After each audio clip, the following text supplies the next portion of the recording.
One. Ah, hello. You got one. Hold on, it's the Basie 3 coming at you live from the Weary 101. Hello. Hello. I forgot to load my model in. Because I was invisible Taka here. There we go. Where are you? I'll be there in a second.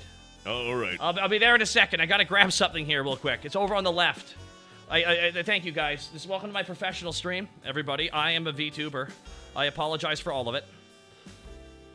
Oh man, they didn't hear any of the music the whole time. That's fantastic. Great. Congratulations. Cool. Awesome. Do you know what else, guys? Why don't we just go back to bed and just... God damn it, let's just go back to bed and just start over all over to scuff. Everyone's chanting scuff now. That's good stuff, guys. Hey Alexa, play my sleepy time bed jams. Now playing Sleepy Time Bed Hams. There we go. Now the music's playing. All right, 1 second here. There we go. Now I got it playing here. Here we go. Now let me boot my VTube studio, everybody, because I'm a professional streamer. I am a professional streamer. So everybody, we're joined right now off screen by me, but we're also joined by Linkara on the right.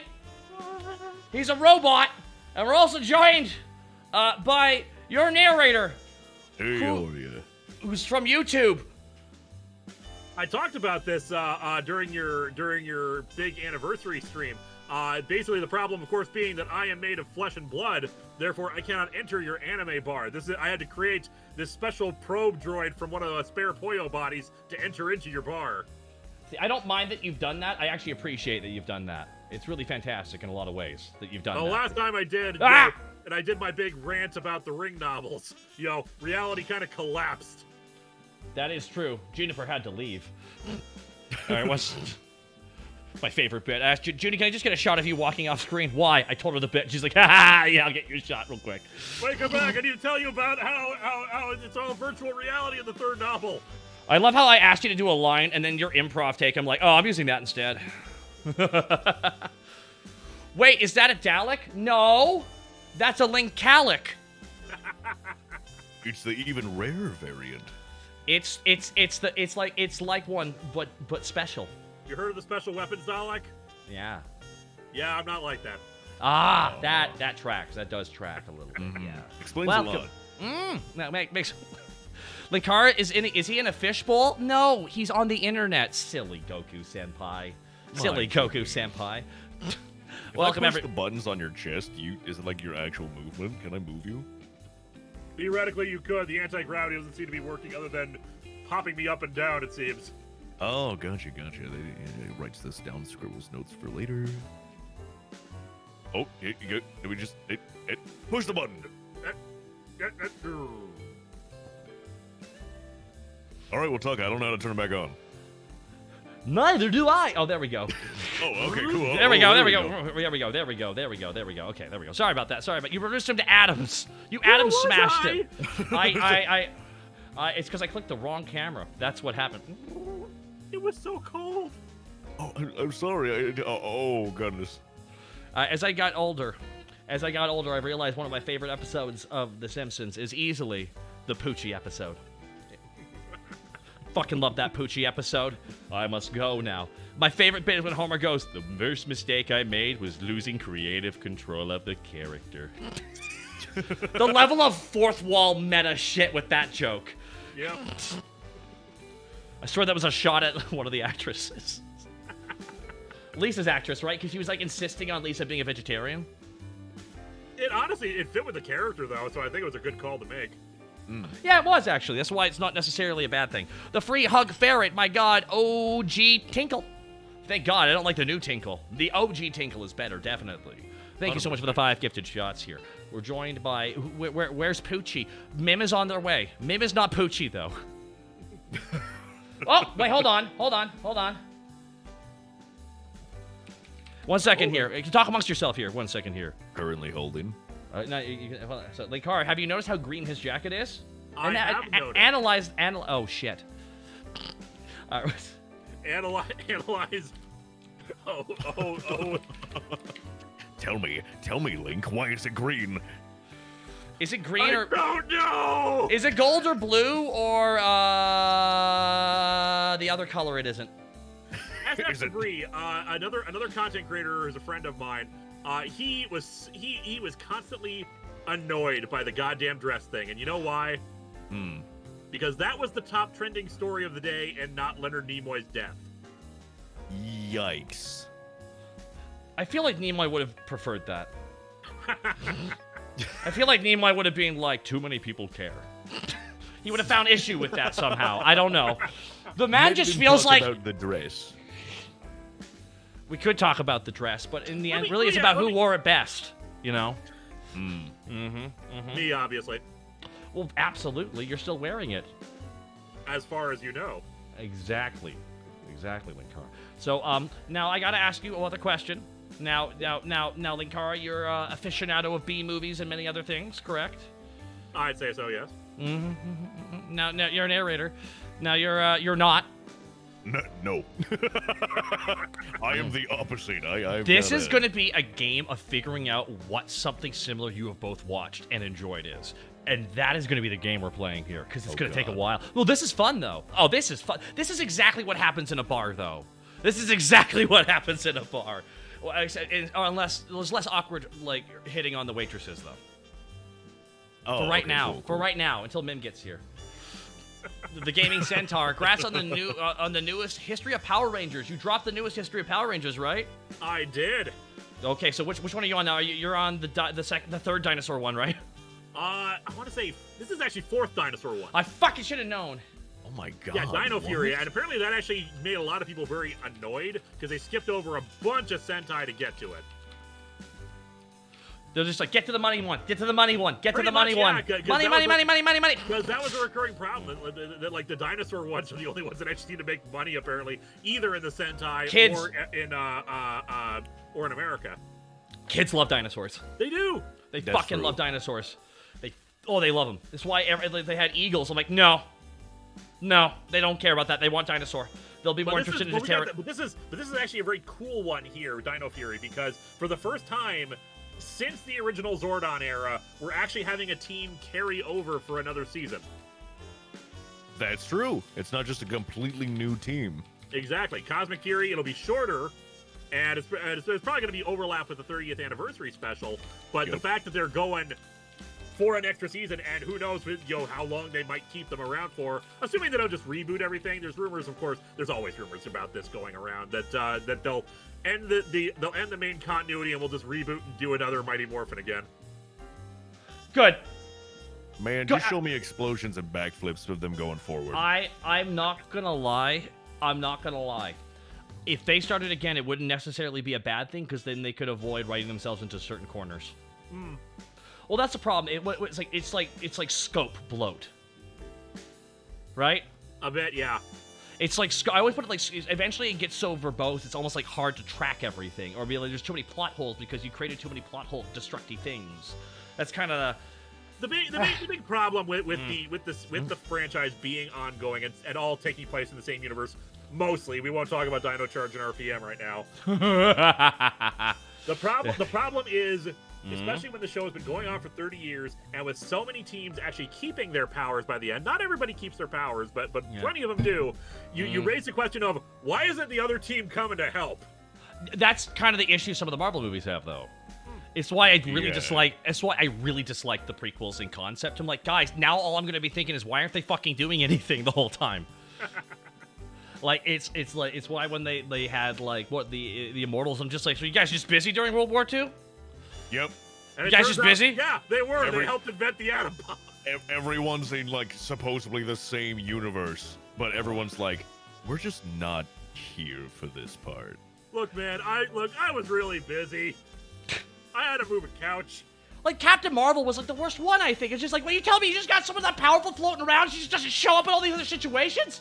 And hey, now to be fair, at least sometimes they will actually explain it. In her case, it's like, yeah, I was going around the universe helping other people because not every planet has Avengers. Why did they need to make it a prequel? Why could they have not just made it part, like, all right, and now she gets her powers. Yay. It's like Hal Jordan, it's like the Green Lantern, but we didn't botch the movie. Ooh. What they did. I need to rewatch Green Lantern because I feel like Green Lantern. No, I've you said don't. before, I liked Green Lantern at the time. I haven't rewatched it. No, since then. you found Ryan Reynolds fun. That's what happened. You looked at Ryan Reynolds and went, oh, I hello. put up with everything for this. I will put up with everything for this. And then okay, we can admit that they also, the casting was pretty good. Except for that one guy. They tried to have 2 villains. Yeah. Having Parallax in it was such a dumb idea. That just didn't need to do it. You should have just kept it as, they could have had a good movie. They hadn't had it all there, guys. Kept Hector Hammond. He was a great villain. He did great in it. Yeah, he was. And then they had to toss him away to build for the actual big bad guy, which was the current comic book villain. And Parallax is complicated, but he's definitely not. Here's the thing. It's complicated. That's something you can introduce in the 3rd movie because they talked about it a little bit in the 2nd one because the 1st one proved to make money.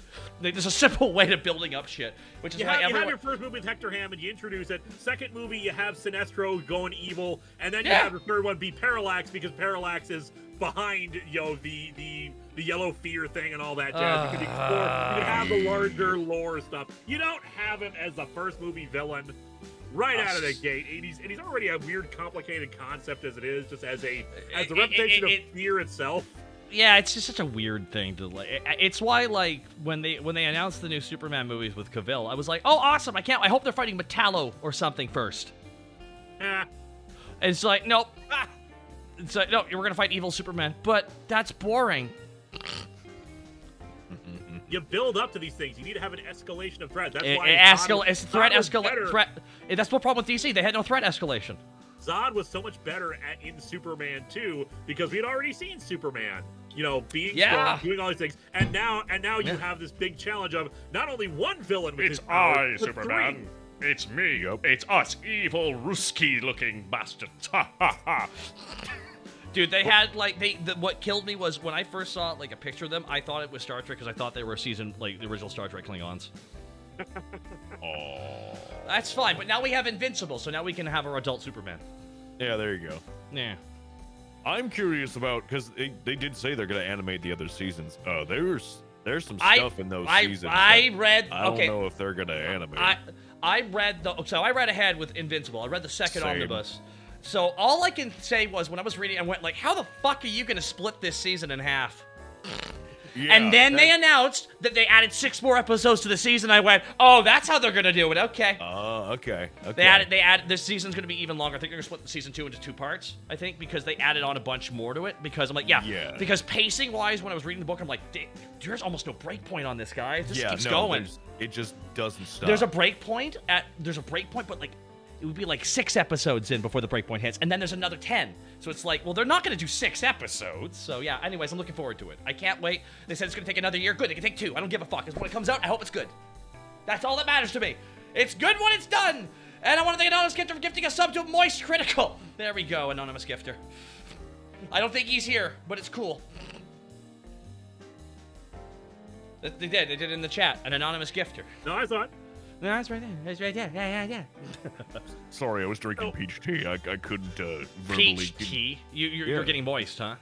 Mm-hmm. Moist. Moisture.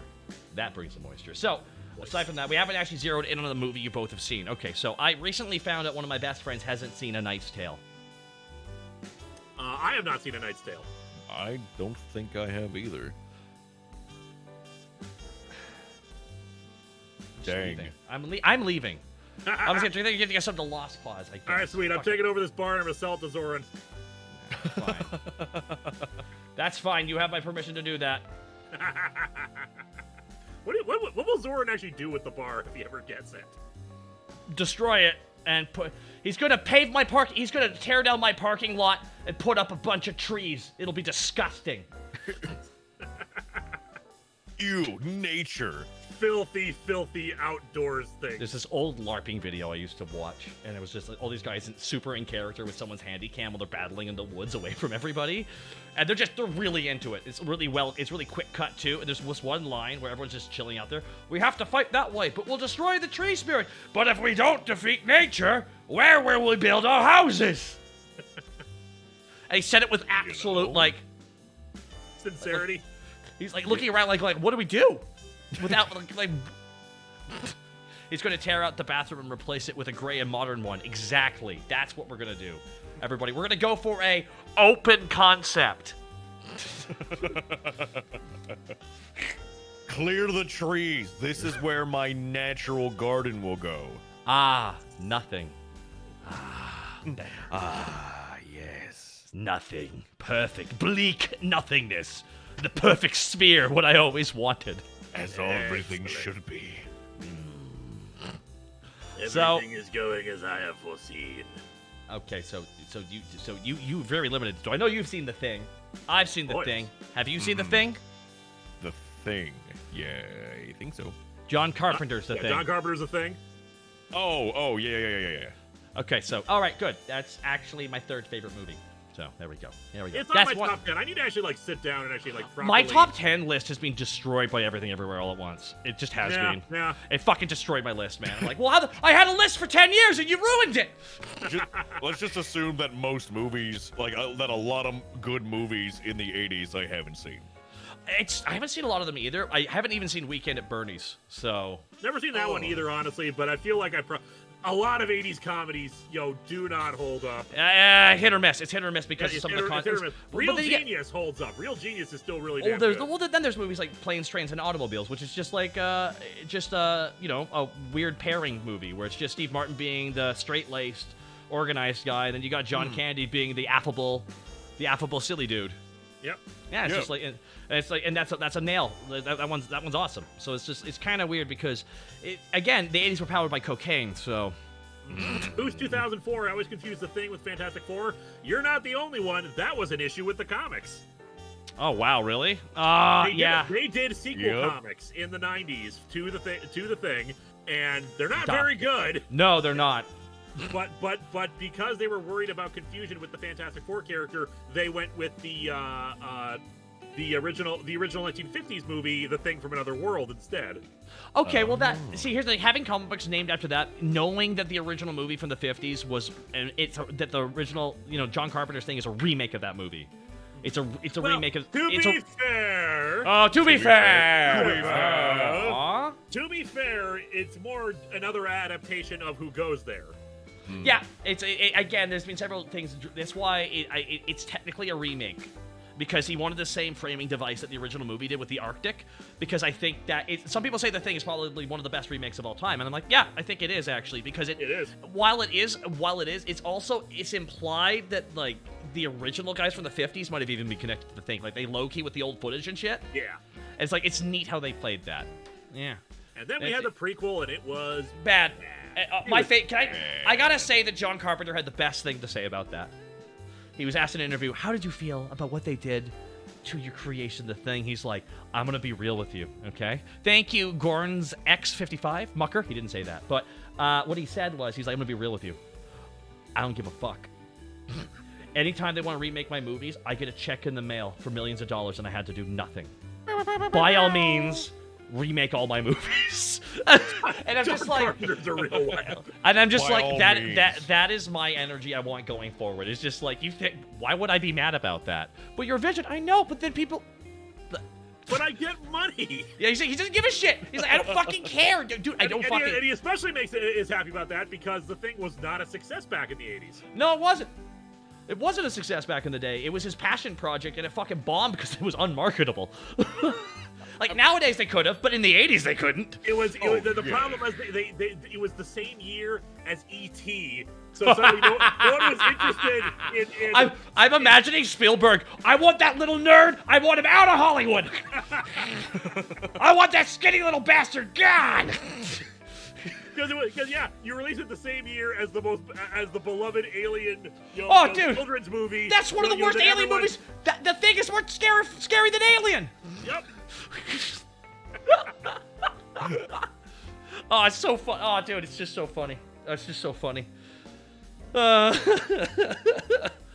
love that Carpenter recently said in an interview, he's like, hey, if you need someone to direct a Dead Space movie, I'll do that. I'm like, what? Guys, tap him for that. Guys, get him to do it. But dude, dude, he barely ever gives about shit he didn't write. Oh my god. But yeah, guys, welcome to the Way Everyone Won. We're joined by YourNarrator. We're joined by bassy gentlemen. We have very bassy voices. Yes. Let's harmonize with our deep bassy.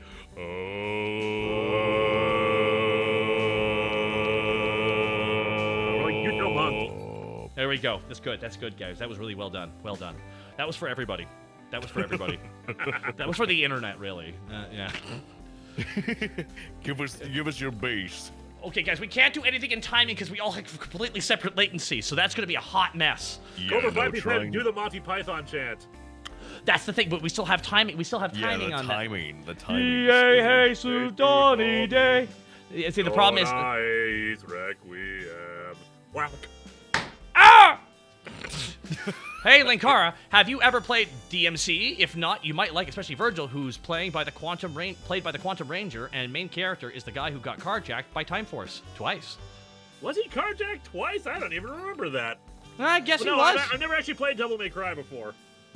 Out of all, yeah.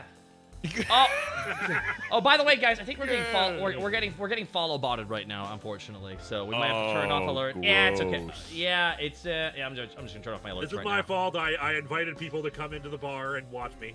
That's what you get. What? Okay, so I think we can all collectively agree after doing this for the amount of years we have, that by wanting to make anything, 5% of the world says no.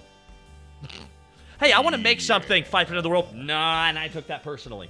No, I don't like that. I don't want thing you're doing. No, I'm not going to say 10%, because that's too high. It's clearly too high. 5% feels accurate. Too much bass. Sounds like you need some mem. Mem is busy tonight, I think. Yeah. So it's okay. It's okay, Linkara. You'll meet Mem eventually. Why? How could this okay, happy Link. to them? It's okay, Link. I haven't met Mim either. We'll cry in sadness. We'll hug each other. Oh, no, come back. No, come back, Linkara. Come back. No, don't leave. Oh, I no, wait, I can't reach. Sad music now. I can't reach that high.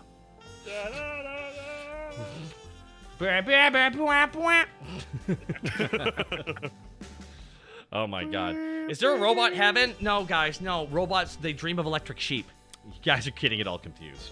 I actually did watch some older movies because I realized back in the day, because I also, I was raised in a very conservative home, so I wasn't allowed to, watch certain kinds of art, such as most stuff. So, had to retroactively go back and watch shit. Now, I'm curious, because we're all fans of derivative works and shit. Oh, yeah. Have you guys, now, I know I'm pretty sure you have seen Dark Place, or know of Dark Place, right? I know writers who use subtext. And they're all cowards. It's one of the best fucking pieces of dialogue I've ever heard written. It's just so funny. It's so... I love Dark Place. I saw Dark Place. I went to Texas for a small convention alongside Mars Girl and Obscurus Lupa, now just Alison Pregler or Movie Nights. Name drops. And we shared a hotel room. I was sick the entire trip. Damn. But Allison showed me all of Dark Place in one night, and it was glorious. It's... I don't think... Have you seen it? You're a narrator. I beg your pudding. Oh, I bet. Oh, excellent. Okay, so here's what I need to do. I need to do I need to do the unofficial reboot of the Takahata101's unofficial reboot of Garth Marenghi's. That's the whole name, by the way. Oh my god, what a title. That's what the a whole title. That's the whole title. Takahata101's unofficial Garth Marenghi Dark Place reboot reimagined. There we go. Right. It's like the whole frame. It's one of my favorite pieces of parody, but also it gave us our first on-screen performance of Matt Berry. First thing never. Yes. Oh my goodness. McLovin, thank you so much for the 40 months. Buddies. But if you so wish to be his best friend, I won't stand in your way. It's like the gain was just like, hold on. I won't stand in your way. Oh my god. There we go. Everything. Yeah, that's the thing. It wasn't just like it was written poorly. It's also that it's edited poorly, mixed poorly. But it was all, they had all these limitations for the filming, so they just leaned on them intentionally for jokes. That's the mother, Rick. That's the mother, Rick. The mother looking younger than the fucking actor playing the son. Yes. It's every dude. If you keep rewatching that scene, someone actually did a breakdown of everything wrong in filmmaking in that scene, and it's probably one of the densest scenes of fucking film mistakes you could ever watch. Because All the gravestones are moving in the wind. It's so great. It's so hard. It's so hard to do intentionally bad material. But Dark Place just hits it right on the head, nails everything. There. Now, Linkara, you were aware that Matthew Holness wrote a book, right? I want to say yes. Okay, so Matthew Holness, who plays Garth Marenghi in the show, he released the Terror Tome. I do. Yes, I do remember that now. Now, I asked him on Twitter, I'm like, will there be an audiobook so that for those of us who have an inability to read properly, we can hear your dulcet tones explain things to us in a way that only you could possibly imagine them? And he messaged me, don't you worry, Traveler, there will be an audiobook version. So he actually recorded an audiobook version in full character with him playing all the characters. Yeah, I gotta get that, because I've heard about that, and I really want to... Dude, imagine if Garth Marenghi just went, what if I came up... What if Garth Marenghi went, hold on, dude, what if I'm Alan Wake? Dear God. That's what he did. He said, what if I was Alan Wake? And that's the fucking book. Lulu Monkey VT, thank you so much. I mean, just in the description, he was talking about the adventures of his, I think his name is like Nick Steen or something, some fucking name like that. Or Rick Steele or something like that. And it's just, oh my God. The funniest part to me is how in the description it says, and he's also joined by Ross, his frequently wrong editor. And I'm like, oh, this is gonna be fucking great. This is gonna be a wild goddamn ride. And there's times where I swear he went off mic and didn't bother fixing it for the audio book. And I'm like, good, don't bother. That's so perfectly in character, though. That adds to the comedy. It adds to the comedy. Yeah. It does. It does. But no, that's one thing we've all seen. So there we go. Damn, it didn't take that long to figure that out. There we go. To find something eventually. I actually am watching something right now called oh my God, Kevin Can Fuck Himself. Amazing. Kevin Can Fuck Himself is the name of the show. I heard about that. That was made like basically as a response to like a sitcom that I think a woman was starring in, and then she got like fired from it or recast. So like so they basically just like, I'll just start my own sitcom. Well, I don't want to spoil what it is because I've never seen anything quite like it. It's one of those pieces of art, and they only have 2 seasons, and then they're done. That's it. It's done at the end of 2 seasons, and I also think that's a good thing based on the concept. I don't want to spoil it, but it is a sitcom, but it's not a sitcom. That's the best way of putting it. What if everyone perceives something differently, and one person would perceive it as a sitcom, and someone would perceive everything else differently? From an entirely separate perspective. It's truly one of a kind, and I'm actually... Yeah, no, it's really fucking dope. I don't want to spoil the first episode, because if you don't like it in the first episode, it's not your cup of tea. Yeah, there we go. My God. By the way, I want to thank Mistress Doom, who is moderating, and she's banning all those bots. Yeah. Thank you, Mistress Doom. Thank you very much. I want to thank you, Doom, here for the 11 months of support as well. I want to thank Exile for the 100 bitty boos. Also forgot to mention, DMC Reboot Virgil is voiced by RJ from Jungle Fury. Oh, man. There's a lot of Power Rangers actors who moved on to voice actor work. Of course, the most famous being Johnny Young Bosch. Johnny Young Bosch. Johnny. I've met Johnny many a time. Johnny Young Bosch. I talked to him once back in the old back in the glasses days. Me and another anime producer actually did like a podcast interview with him, and I was there as the Power Rangers guy. Hopefully he was nice. Oh, he was. Okay, good. I don't know if he's mad or not. I don't know. What if he's like, did you just seriously start talking? I'm here to talk about Trigun. Okay, that's what I'm here to talk about. Trigun. I don't know. Oh, he's also Vash the Stampedo. Mm-hmm. Yeah. He's also Lelouch of the Rebellion, but like really the only thing I like about Code Geass is the I'm at soup bit. So which is all purple eyes. Oh yeah. I want you to know, me and Lanny Bator, who plays Vegeta in Dragon Ball Z, we talked about it. It is infuriating to us that we never actually achieved the funniest joke in a bridging, and it was achieved by Purple Eyes. It bugs us. But we also can't deny it's the funniest. Just some guys. Code Mantis is so amazing. They're just yelling out, well, why are you at the soup store? Why are you buying clothes at the soup store? Fuck you! It's just the intensity of his anger. Now, I asked him about that. It's based on a true story. Yep. That's insane. It's based on a true story. I'm like, what? And he was going to tell me he was going to do another bit like that. About like a motorbike race. And he described the story. And I don't remember it. I'm so sorry, everybody. I was laughing my ass off, though.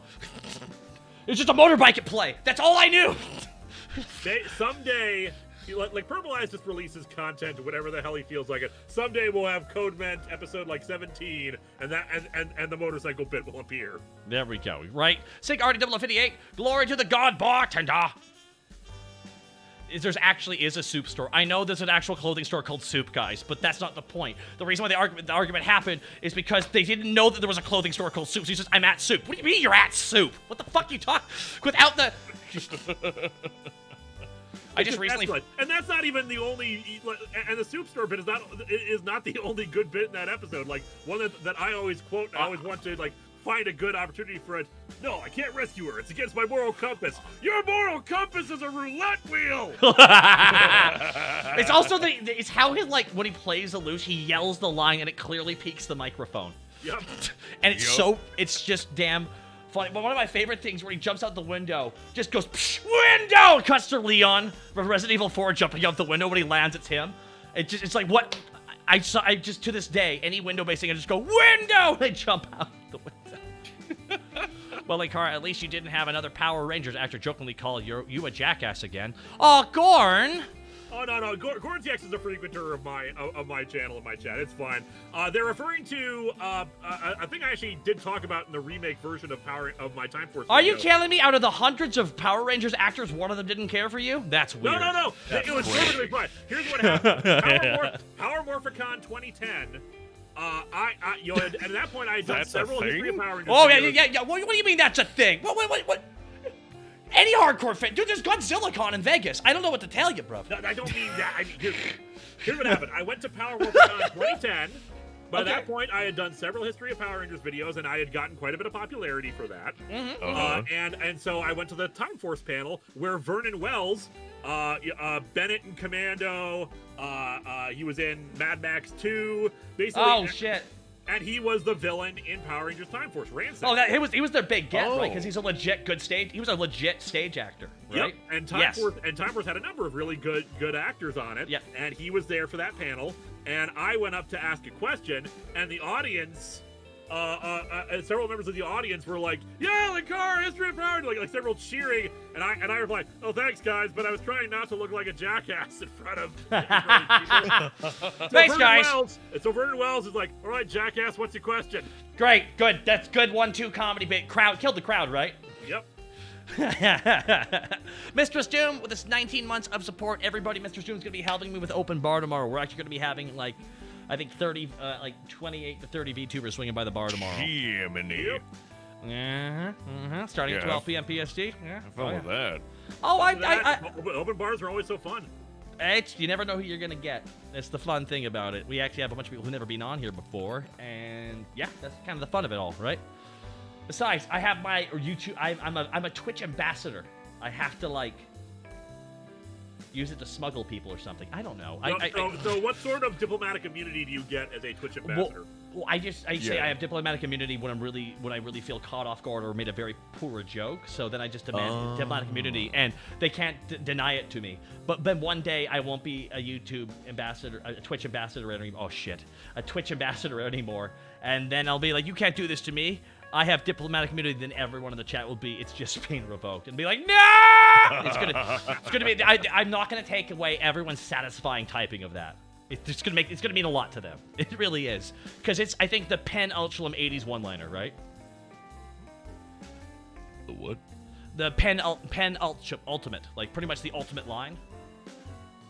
So like the line was where the German guy was like, ha ha ha, you cannot stop me, he's like literally taunting the guy with pointing a gun at him. You won't hit me, I have diplomatic immunity. He shoots him. It's just been revoked. It's like, but this was the second Lethal Weapon movie. It's just so 80s.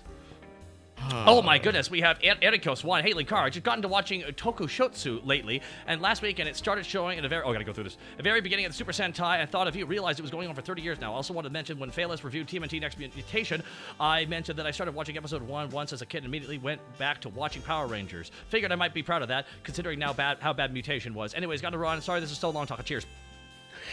TMNT Next Mutation was Saban's attempt at creating a Ninja Turtle show, and it is so much worse than I remember it being. Because I watched as a kid, because I loved the live-action Ninja Turtles movies as a kid, so I watched the live-action series, and the show is just bad.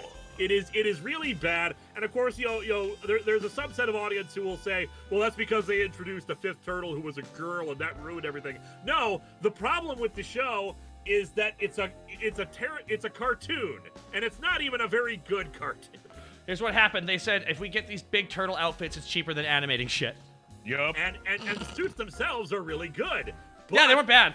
But they constantly add in nonsensical cartoon sound effects to everything. The characters are all miserable and hate each other, constantly insult each other, and come up with nonsensical dialogue. They introduce a bunch of whole new villains for the show. They use the Shredder like once or twice, and only to get rid of him to make way for their own original guys, who also all suck.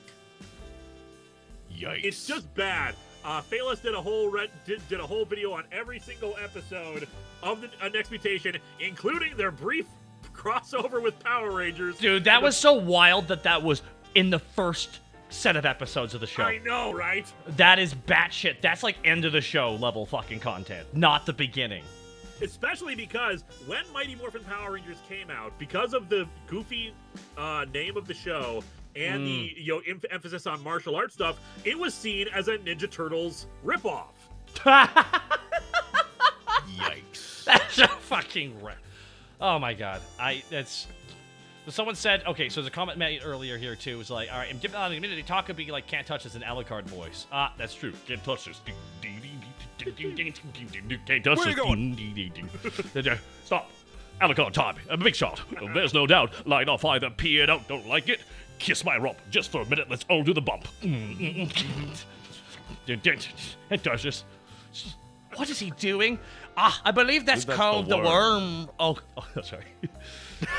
I know. I wasn't expecting you guys to remember it, but then I forgot that thing's probably been hard-coded into our mind. The first 3 seasons of Family Man. Family Man. Freaking sweet, Lois. Okay, so I'm watching the new season, by the way. I got to the fucking Lois episode where she screams. What a fucking hilarious episode. Yeah. That was amazing. I don't know what happened. They got new writers this season or something. There've been a couple episodes this season I've gone, this is legit amazing episode. This is legit fucking hilarious, a premise. But now I'm like, okay, now that you set it up that Peter's hard-coded every time you hear extra, he just tries to, that is a joke that will just keep coming back, and I hope they don't overuse it. It's Family Guy, they will. But that's fine. But that's fine. Kept my word. Total disaster. Thank you so freaking much. Wait, Dad, what time is it? Oh, I think it's 6:45.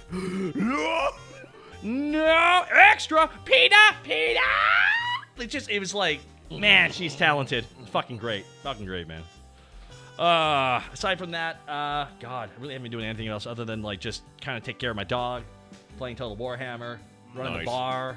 I got a power wash. I need a power wash because the Midgar special just came, the Final Fantasy VII Midgar special for Power Wash Simulator just came out. Ooh. Congrats to Power Wash Simulator. Fucking hell, when I first started playing, they only had a couple levels. And I was always like, man, this is fucking great. I hope they can get to the point one day where they can just be handed old IP sets that they can just coat in dirt and then, just use as a level for their game. It's literally just an asset recycling almost in a lot of ways. Pretty much, yeah. And it's just like, and that's what they did. They got to recreate the sets because they had the Tomb Raider DLC. Now they have the Midgard DLC. It's just, yeah, Root Beer on its way to you right over there, Slipknot fan. It's kind of fun like that. And there's also, God. Chat is talking about a bunch of other American tokusatsu shows with, of course, the most infamous. That was a total ripoff. Like the other shows, some of them were actually Tattooed Teenage Alien Fighters from Beverly Hills.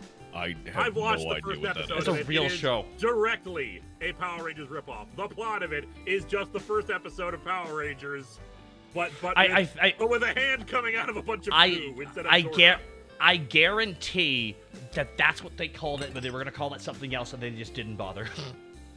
That was its code name for what the project was, and they never bothered changing it. What's this project? Tattooed Teenagers. there was an attitude, especially in the comics industry at the time, that came out after Ninja Turtles.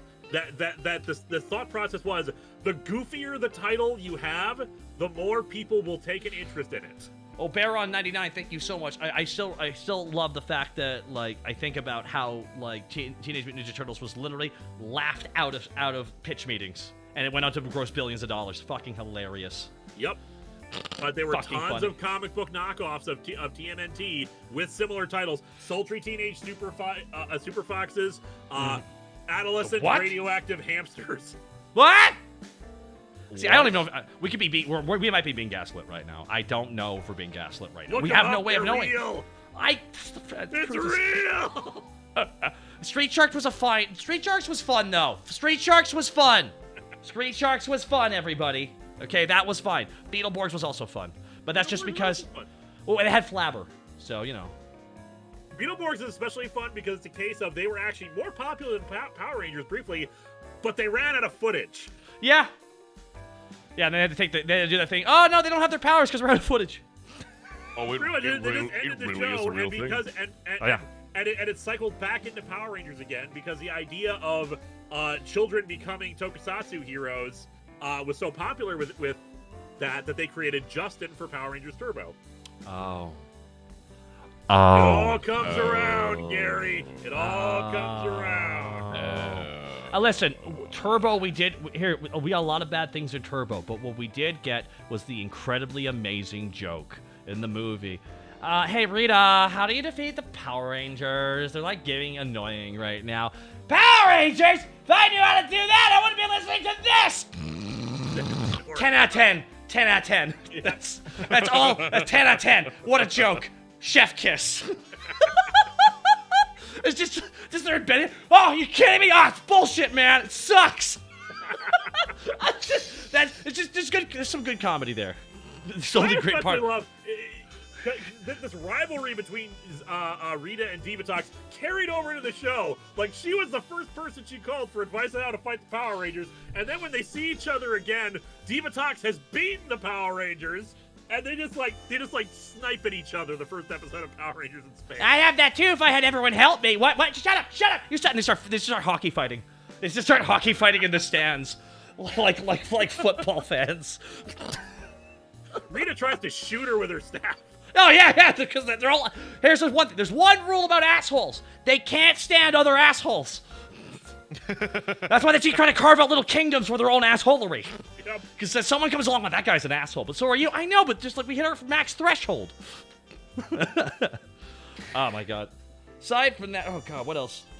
Dude, I'm behind on shit now. I feel like the rules follow me. Like I haven't watched Bluey, so now I guess I'm awful. I don't know. I haven't seen that one yet. How dare you? I'm sorry. I've only watched a little bit of Bluey with my wife because she loves how wholesome and sweet it is. There's no joy anymore. No, I've fallen behind a bunch of stuff, and I want to get caught up again because like the MCU shows, I only watched up through Loki. I watched Loki. That's all I watched. Yep. I watched WandaVision. I watched Captain America. I watched Falcon and Winter Soldier. All three of those shows were really good. But then Hawkeye came out. Just lost track of it. So now I finally watched the first 2 episodes of. It's just when I heard the Hawkeye show. Really good. When I heard the Hawkeye show, I'm like, really? But no. I know it's Hawkeye, but apparently it's supposed to be really good. I know it's well written. It's really well written, but no.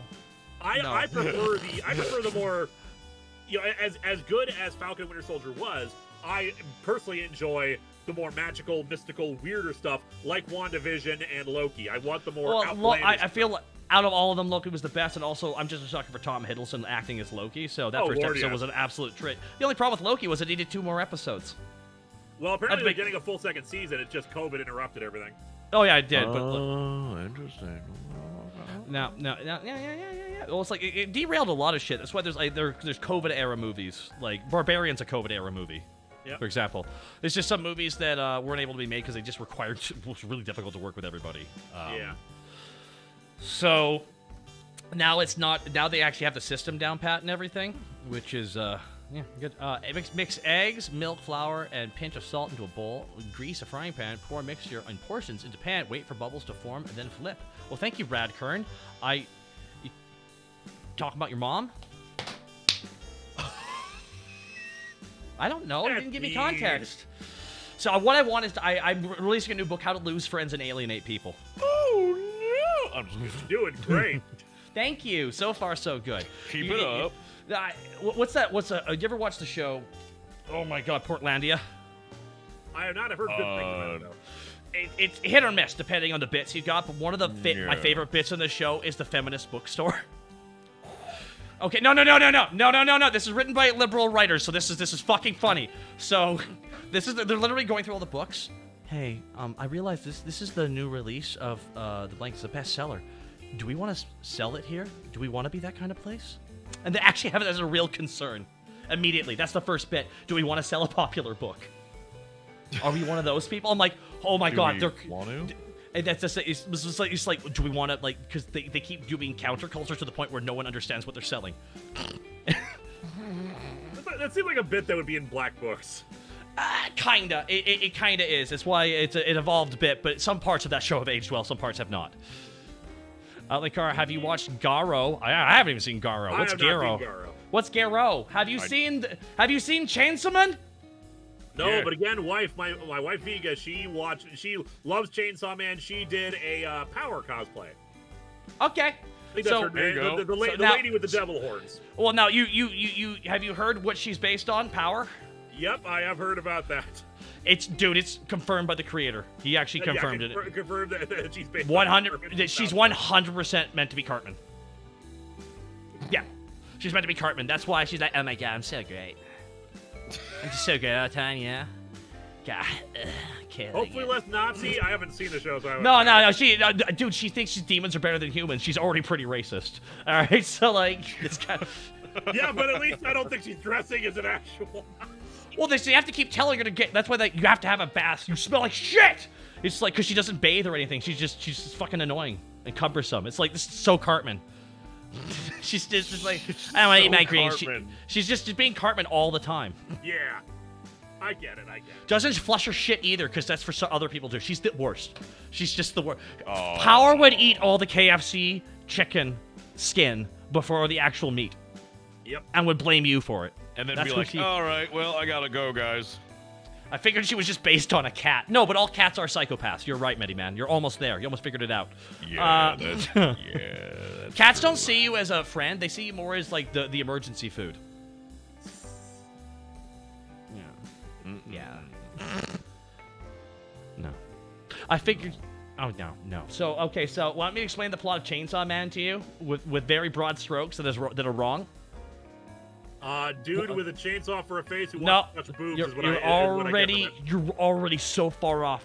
You're so far off. You're already so far. Once upon a time, there was John C.Q. Chainsaw Man.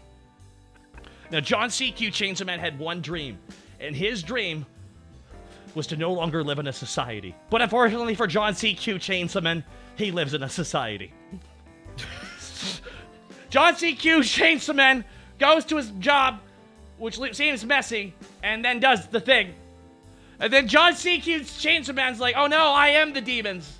And then John C.Q. Chainsaw Man turns out the chainsaw was inside us all along. And then John C.Q. Chainsaw Man meets witch, I think. I don't fully know what she is, but she's awful and the worst. And then, and that's the first chapter. Chapter 2. John C.Q. Chainsaw Man. Q stands for Esquire. Go on. This is good. Everyone's... You want me to keep going, chat? Okay. So anyways, he goes to the witch's hut, where she's like, John C.Q. Chainsaw Man, it's some good chainsaw stuff you had. How would you like to do it for reals? What do I have to do? Just to blindly agree to me. Okay. So John C.Q. Chainsaw Man, so what do you have for me? I'm gonna have you work with Opposite Kun. Opposite Kun is the complete opposite of John C.Q. Chainsaw Man. John C.Q. Chainsaw Man is, he's just trying to do his thing, and he's a Chainsaw Man, and Opposite Man's like, grr, this is really gonna derail me. So they start kicking each other in the dick. I'm not kidding. They start punching each other and kicking each other in the dick in an alley. I'm not kidding. They just start wailing at each other in the dick. And it's a dick fight. And whoever gets up first wins. And they just keep punching each other in the dick and Chainsaw Man wins. But then he's surrounded by bad guys. But then guess who's gonna save him? Can you guess? Goku. It's Opposite Man. He's there to save the day. And now they have a begrudging respect after punching each other in the dick repeatedly. Chapter 3. Okay, I was like, are we getting a continuation? How far will we go? There's 97 chapters. We gotta hear this all out. I'm so confused. How are you confused? I'm summing up the plot in 30 seconds. But Peter Grills versus John C. Chainsaw. Peter Grills is what happens. Have you ever heard of Peter Grills, everybody? Protosavers, great seeing you, man. I'm not, sorry. Okay, Peter Grills is the concept is, you know, in every harem manga, the guy like ends up like all the girls want to fuck him. Yes. Right. Yep. What if they did? So the ending of Tenchi Muyo. No, but like for real, but like a comedy. But the thing is, he's actually meant to marry like his guild master because pretty much he defeats the big bad in the tournament and he wins the anime, and the first page is like the page after the anime he just won. And now all the girls who've been adventuring with him are like, listen, we okay, we need to have your baby now. Yeah, we've come to a decision. Baby, please. No, of course not. I'm gonna go off with the girl, and she's got like the black hair, the girl next door being understanding. It's like she is literally in every harem thing the girl the guy goes for, and all the other weird niche girls keep banging him before everybody else, to the point where they're breaking into his room, and he's like, oh no, and then just 8 hours later, he's just lying beside 4 bodies. I did it again. Yeah, oh god, how can this happen? It's just so fucking funny. It's just like. I just laugh because I'm like, yeah, it just plays with it like, all right, but for real, let's show what would happen. So that's what Peter Grill is, everybody. Yes, oh my Peter God. Grill. That's the name of the anime. That's not an American name. His name is Peter Grill. Which one plays Juan Epstein? What? That's an old joke. Every time I hear Epstein, I'm like, eh? Oh no, that's a different thing. I'm thinking of MST3K joke. Okay, that's fair. Ash Scorn Bunny, thank you so much. Welcome, everybody. Can you abridge Fist of the North Star next, Taka? No. Because there's already a bridge of the North Star. And they got through most of the season, and I play Heart. So, no. I always feel bad when people ask me if they want me to do another Bruce series, because I'm just like... No. It's like, I tell you what, are we allowed to monetize third-party footage? No? Then we're good then. Thank you. Then, yeah, but Weary 101 abridged. Yeah, that's why now I have my own anime. I have a permanent anime cheers going on over here, everybody. Woo! There we go. Norm! How's it going, Mr. Peterson? It's going down. How's it going, Mr. Epstein? I hung out last night. Anyways. It's okay. I shouldn't quote Woody here. MST3K. Oh, okay. So, did you not like the super political new ones? I don't recall it being a particularly political... What are you talking about? There was a woman on screen. There was so much politics happening. Wait, what? Actually, so here's the problem with that. Not with the woman on screen. I was like, go on. No, the 1774. Thank you so much. Here's the problem with season 13. I got my Gizmoplex thing because I signed up for the Kickstarter. I wanted to support it. They actually contacted me, and because I did an episode on the MST3K comic and all that. Did a like 20 minutes explaining what the hell MST3K was for the few people who didn't know. And they gave me the pass. What I didn't realize at the time was that the Gizmoplex pass that I signed up for started on a specific date and ended on a specific date. I thought it was whenever I signed up and activated it. So, like a month before it was due to expire, I finally activated it. Like, oh, okay. So I've watched all of one episode of season 13 because I didn't have time to watch any more. Time to binge. It's apparently coming to Pluto TV, so I'm looking forward to that. Well, that'd be good. But otherwise, what I was hasn't it been streaming nonstop on Twitch the whole time too? I don't know if there's at least I don't know if that season is streaming on Twitch. I'm pretty sure it's not the new Netflix ones. No. Yeah. all the old ones that they had the rights to, which that's a whole other story. Those are all on Amazon, actually. No shit. Oh yeah. Yeah, it's weird. Rights are really strange right now. I'm not gonna lie. It's like I jokingly said I was watching like the Amazon episode of South Park on Amazon Prime. I was like, man, this is weird. Whoa. Oh yeah. Whoa. Well, it's because Paramount Plus, because the thing with the way Amazon Video handled their shit was more modular. They made it so their streaming service had more plugins. Like you could put in like Shudder and stuff. Like you just type in your code for Shudder, and now you have access to the Shudder library there as well. Even though there's a separate streaming platform, they let you plug in the minor streaming platforms into theirs, so you can just go one-stop shop.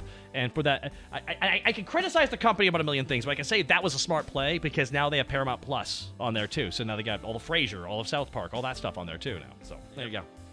And cheers. But, I was going to bring up MST3K because something that I would like to do, or possibly just have you do it on your own as a cover song. The Bar. You watch MST3K, right, Taka? Depends which episodes. I haven't seen them all. Okay, so in season 5, there's a movie based on a terrible fantasy novel, the Gore novels. Okay. But that episode, because the adaptation itself features lots of medieval fantasy characters and like Conan the Barbarian style, metal bikinis and loincloths. That's their bread and butter though for a lot of their shit. A lot of that weird Conan knockoff shit. Oh yeah, but they did a song in it. Did they themselves sing the song? No, they did a song. MST3K did a song talking about, oh man, there's quite a bit of skin in this movie. So they sing a song called Tubular Boobular. Okay. It's breastical, boobical, chestical, mamical, pendular, globular fun. What do you got? Look up the song sometime, and it's like I wanted to make like an AMV of like people in your bar set to that song. What would I rhyme? What would I rhyme with Zoran the Bear? Underwear. Perfect. There it is. Perfect. Proto Saber with 500 bits. Riff Tracks is how I found my new favorite horrible movie, Hawk the Slayer. Oh. I'll be honest, I get all my opinions on bad movies from Red Letter Media. That's fair. I always say I can't have an opinion what Red Letter Media hasn't told me. I watched them for Star Trek because they love Star Trek and are very sad the whole time. Stop dancing. I don't know if you've ever seen Red Letter Media, but they react to the Picard show. And, yeah, I know there's an entire I watched the first season of Picard. God! I haven't seen more, but I know that in season 2 there's like a weird song and dance sequence. No, man, it's just the problem is they're not writing Star Trek. They're not. It's like you can talk about social issues in an isolated plot by covering why it happens. Just pointing out saying that's bad is fucking not Star Trek. That's lazy writing. That's what it is. And they did that a bunch in that show. With the second season, like, yeah, look at all this. Destitute. Cool, you're gonna show what causes it? No. It's just bad. No. It's like, but Star Trek doesn't just show it's bad, they show what caused the situation and how to prevent it. Like, that's the whole point of Star Trek. Damn it! I'm gonna tell you this right now, and this is I'm looking you dead ass in the camera right now, everybody. I'm telling you, Linkara, I'm telling you, all right. Oh boy. Seth MacFarlane made a better Star Trek than Star Trek did. Yup. That's an opinion a lot of people have. I haven't seen the Orville, so I wouldn't know. Dude, that's what you know those morally compromising situations? That's everywhere in the Orville. That's what the Orville's about. They have some of the best trans stories in the Orville I've ever seen. Good shit. Yep. Good shit. With freaking the Mocklins. The Mocklins. Yeah, the Mocklin Society. By the way, the main Mocklin's now on Family Guy as Peter's new boss. That's why it's not. Got it. Okay. Yeah, so you're Patrick, the new boss. That's now you know who that is. There you go. Yes, I love trains. I'm on the spectrum. That's one of his lines. He's like, trains can't get enough of trains. I love them. I'm on the spectrum. And he said it like all affectionately. I'm like, yeah, I love this. I love this guy. Keep him on board. So yeah, there you go, man. That's why he's on board. It's cool. I can very easily get into Star Trek rants of modern Star Trek, but I'm trying to avoid it just because I don't want to come across as an asshole. However you get into Star Trek, whether you like the modern Trek or not, you know what? Good on you. Yeah. I don't want to be one of those kind of assholes. I don't want to be that guy. Exactly. But at the same time, God, I don't want to. I've tried so many. Strange New Worlds is the only one I've been able to really like enjoy, at least for the first two episodes. Again, I've fallen behind on everything. I'm trying to imagine you just like gripping the seat, like it's just season 2, and there's just some Borg queen going, "That's right, I have emotions and feelings." No, just yelling at the screen. I love the actual deep dive into what a replicator would mean for society. Yeah, they actually I've heard about that, and that's actually I have heard about that. That the idea is that that like someone requests they get the replicator, due to revolutionize their society, but then they're basically explaining them. Yeah, no, the replicator itself wouldn't actually fix anything because you still have the society that would be exploitative and and you believe that the sun's trying to kill you still. That was one of the episodes. Like literally, they're like, "No, we're not going to give you this white because you think the sun's going to kill you," and they're trying to be nice. It's why it's really fun because I feel like because Seth, like, he knows comedy around. He knows how to write a comedy scene, right? Yeah. He knows how to create awkward moments. And that's what he's able to pull off in that show. It doesn't work all the time in season 1, but season 2 it nails it. Eventually does nail it, and then they went balls deep into awesome plot in season 3, but they didn't think they were getting a season 4, and apparently they might be. I don't know. Fuck if I know. Good for them. Gat 720, surprised no one brought up Lower Decks. Yeah, you don't want to get me started. You don't. I haven't seen any of Lower Decks because I already know it's gonna bug me. I wrote. That's the thing. I don't doubt that the people who really like Lower Decks, they talk about the dramatic story stuff, they talk about the character stuff, they talk about how it's honestly the most Star Trek of all Star Trek shows when you get right down to it. But I know it would bother me because I go on Tumblr, I do like searches for Star Trek gifs because I like to reblog scenes and stuff that I like. So I see bits of Lower Decks, and I know that if I actually watched it, I would be frothing and screaming, and not because I like continuity stuff, but like I don't want a Star Trek comedy. Don't you want? Listen, you will enjoy Star Trek Abridged, and you will smile. I don't want a Star Trek. I don't swear public. I don't do the more intensive swears in public. So shut up, Linkara. You're gonna like it. You're gonna hate watch. You're gonna like it. You're gonna watch Star Trek Abridged. Ghost Snapple will show up. Lower Decks is basically a Star Trek crap post. It's that kind of thing where it's like, lol, we make jokes about Star Trek because we're such big fans of Star Trek. But I don't want that as a show. I want professionals doing cool sci-fi stuff and dealing with cool strange problems of the week. I mean, if I was writing interesting development, okay, and Strange New World's first 2 episodes gave me that. Okay, so I'm gonna tell you right now, if I was writing Star Trek Lower Decks, here's what my first episode would be. It would have, like, that Stardate, it's just the ship's traveling through space. But then on Stardate blank, we bumped into something, and this giant alien just grabs on the ship and starts humping it. Just, oh, what the fuck? What is it doing? Dude, it's mounting us. It's fucking what? It's like this thing is, it's implied this thing is like been flying at them at high speed, and they finally slowed down. Punk took them right with it. Like, holy shit! What's funny is that's an actual plot for a Star Trek episode, but they don't treat it as a joke. But no, but if you treated it like the thing's actually trying to like fuck the exhaust port, you're like, what the fuck do we do? That's my problem. I don't think I could get into it because it's trying to be a comedy first.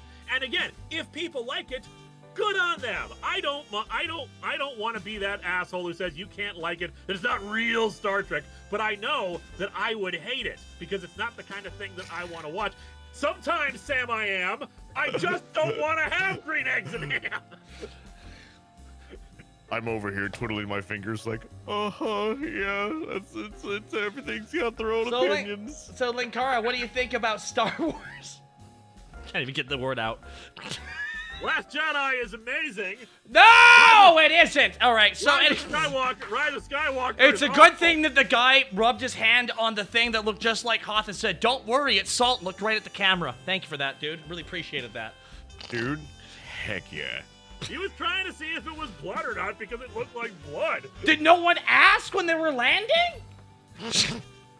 Look, we were kind of busy trying to not be killed. Listen, if we talk about The Last Jedi, I always put it this way, that the actual Jedi plot I liked. I didn't dislike it at all. It's just all the other plots were so fucking dumb that I couldn't get over them. I just like how Qui-Gon Jinn knew for a fact. Because I will be screaming at you by the end. I will activate the self-destruct on this robot and take you far out. I just like the fact that the entire time Qui-Gon Jinn at the very beginning knew exactly that he was going to be raising essentially space Hitler, and he was like, "Yep." No, it did propel the Force. There's 2 Jedis now. That's balance. Literally was just like, wait a minute. I think that's right. I saw it. I saw it in a vision. Okay, perfect. Here we go. I'm gonna die. My sister's. Hold on. No, hold on. Everyone's just gonna be good. My daughter was taken. I have a daughter. When Qui-Gon's flashback, seeing other Liam Neeson movies. Like the Sith Lord shows up. Let's move on. Let's move on to other Star Wars discussions. Oh God! What? First of all, I didn't watch the Book of Boba Fett because that was a TV series, not a book. Big mistake. How am I supposed to read that when it's a fucking a TV series? Mistake out the get-go. I think you mean Mandalorian season 2.5.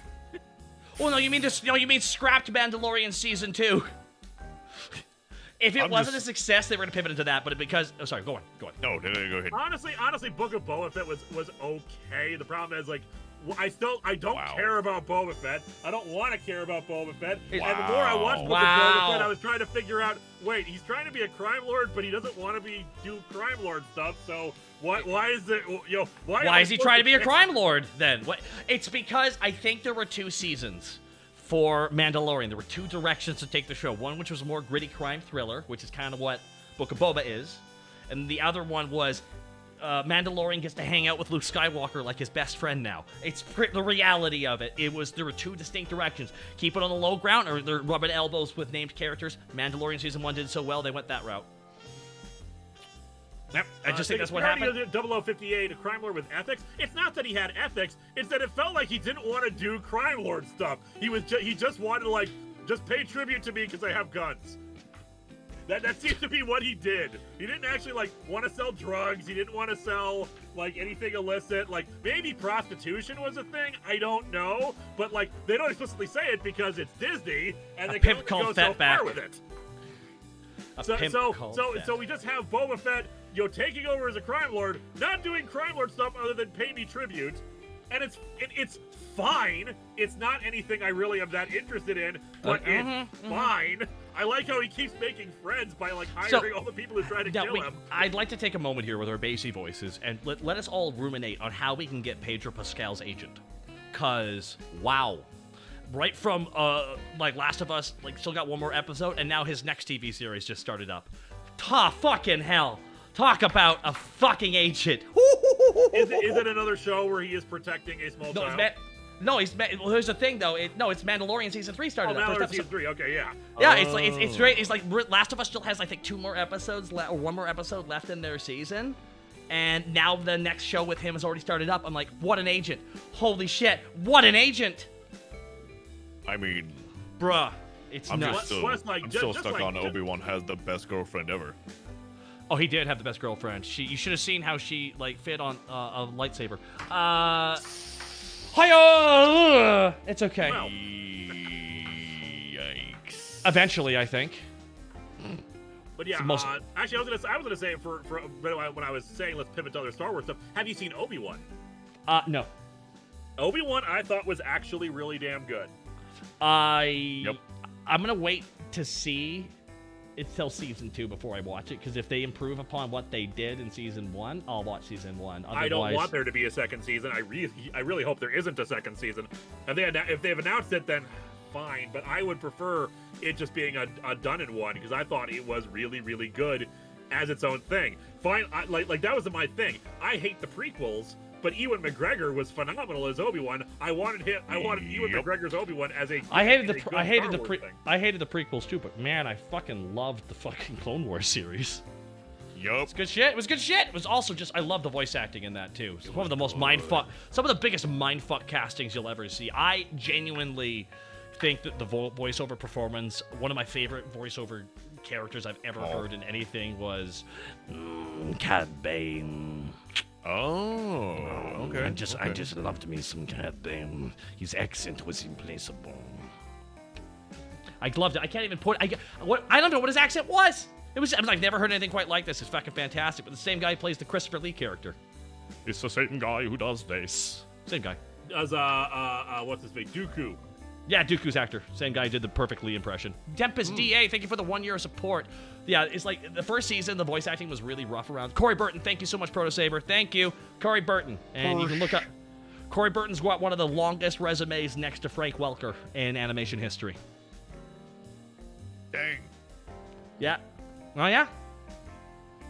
The Scottie Pippen to Frank Welker's Michael Jordan. There we go. That's a good way of putting it. Yeah, he got like I never watched Clone Wars. I'm sure at some point I would. Oh, dude, you would love it. You would love it. You would love it. Here's what's the problem. I was so prequeled out of that entire era and so annoyed by it that this I don't want to see the Clone Wars. I don't want to see more time of this. It's so good though. I'm gonna tell you right now. I've rewatched it twice, dude. It's good. And also, yes, the Bad Batch spinoff that they have right now is also good. That's also good. That's also good. Yeah, it really is. And I mean, personally, that's putting a one voice actor, the guy who plays all the clones, through everything. He's got so much money. Not the clone. There's an actual actor who plays all the clones, and he plays all of them, and every clone always sounds a little bit differently. A little bit more gruff here, a little bit smoother here. It's the guy who played D. Bradley Baker, Klaus from American Dad. That's right, it's me, Klaus. Which, by the way, if you want to get into voice acting, everybody, because there's a lot of people on here talking about voice acting, I realized here, go to iwanttobeavoiceactor.com. That is literally D. Bradley Baker's website.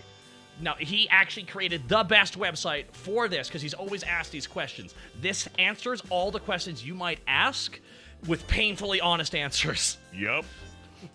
And I read them all, and I went, he's not mincing words about this. He's like, this is a profession, okay? This is a profession. This isn't just something you dally with on the weekend. I'm like, hell yeah. No, this yeah, is he's like, if you really want to, if you just want to act, go act. If you want to be in something, you gotta, You gotta, I mean, D. Bradley Baker's so fucking good. Like, I think he's in, like, actively 20 television shows right now. Well, when you're prolific and you got talent. Well, for example, I'll give you this one. He played, like, a bunch of the animals on Avatar, like Appa. Like, ooh, nice. That was him. Yeah. That was just him. You know, he also played the little monkey thing that they had for the first 2 seasons. He's like, Rah! That was him too. Right? Like, it's just, he's just so fucking good at shit. Like, he's always been that kind of guy who could just be put on a million characters because his voice. Frank Welker comparison. Yeah, no, he's actually, I would say D. Bradley's probably the closest to Frank in vocal range. Oh, man, the voice of Perry the Platypus as well. Bingo, everybody. He's in every show. As a sizable character, usually. Frank Welker is legend. Yes, he is, everybody. Now, who's your favorite voice actor? I think you both have one. Do I, though? It's interesting. There's probably, I'm Keith David. Yeah. That's a good one. That's a great one. Hey, we were just talking about The Thing. Exactly. That's why one of his first lines in the movie is, "Man, I don't know any of this voodoo bullshit." And I'm just like, ha ha ha ha. It's fitting, seeing as how that's your villain in the Disney movie was Mr. Voodoo. Oh man, I know there's a lot of options, like, right? My favorite would be. There's always a. Oh, I'm trying to remember the. Really been enjoying. I'm trying to. Oh my god, fucking hell. Everyone's going all over the place in the chat right now. Holy crap, guys, you're all over the place right now. Oh my god, everyone's going. There's a lot of talented voice actors out there. Yeah, everyone usually goes for Mel Blanc because I feel like that's kind of what the old guard of voice actors go for because he was their inspiration in a lot of way. Yeah. And I don't blame them for going that way. Oh man, Mark Hamill's Joker. Mark Hamill is the one that's like. It's pretty strong. It always comes to mind. Yeah. It's because for him, he didn't look at it as his downgrade. Yeah. You know, I think that's some actors look down on voice acting. Mark didn't, and you can tell. And I think that's why he might be one of my favorites in that regard, just because, like, he's not coming back to play the Joker anymore now that Kevin's gone. He's like, nope, now we're done. I'm never doing my Joker without Kevin as my Batman. Yep. And I'm just like, respect. I'm like, damn right. That's fucking respect. That's literally the Joker. Like, well, Batman's gone. Yeah. There we no go. Point. Without Batman, crime has no punchline. Exactly. I think that's really respectful. That gives room for other places. But actually, I mean, there's been a million Joker voices. Oh yeah. One of my favorites though is DiMaggio, who plays Bender. He played Joker in that Under the Red Hood movie. Oh, okay. That's Bender. Did you ever see that one? Yeah, I have, and honestly, I barely remember any of the voice performances in that one. Okay, so here's the thing. A lot of the voice performances in that one are kind of all over the place, but DiMaggio as Joker was something that was better than it had a right to be, just because of the dialogue.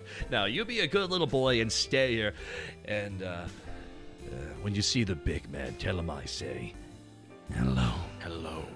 And you're like, Smiles and walks away. He's so evil in that one. It's just when he's like, can I have some water? When he's eating chips. Slits the two guys' throats. It slits the two guys' throats and just turns around. All the guns at him. All right, I'll do it. I'm gonna need some guys. Not these guys. Not these guys. So these guys, they're kind of dead. And just like, Jesus Christ. You're like, oh my God. Holy fuck. It's just like, it's just supremely fucked. Like, just like, whoa. It's why he was great. There was a lot of evil in that character. There's a lot of evil, yeah. Robert Axelrod was a good one. I think someone brought them up. Oh, nice. I was lucky enough to meet him once and actually do a thing with him. And, that's Lord Zed's voice actor, right? Lord Zed and Wizardmon.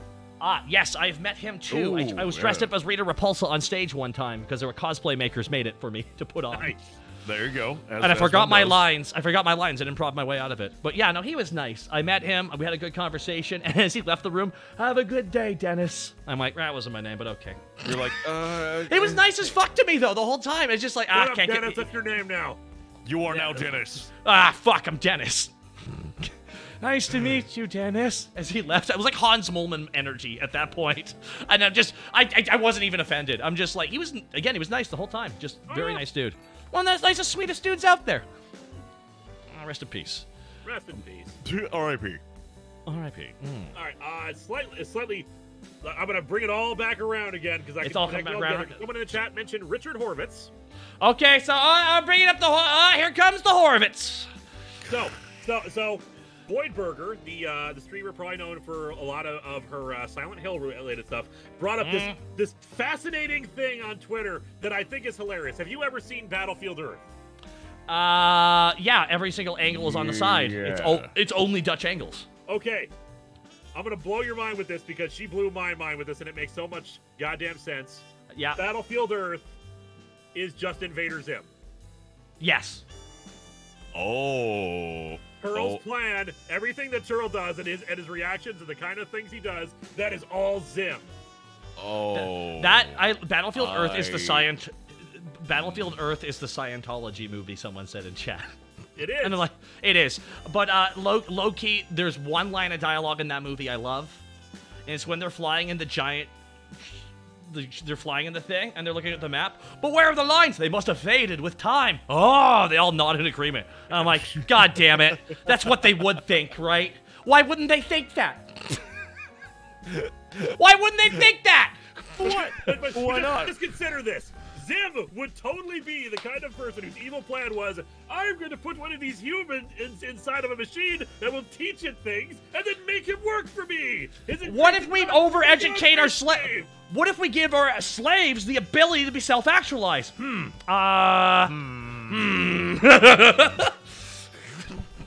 how about your favorite bartender? Remember, like, that's my favorite part of the thing where he just holds up the head of the guy. Yep.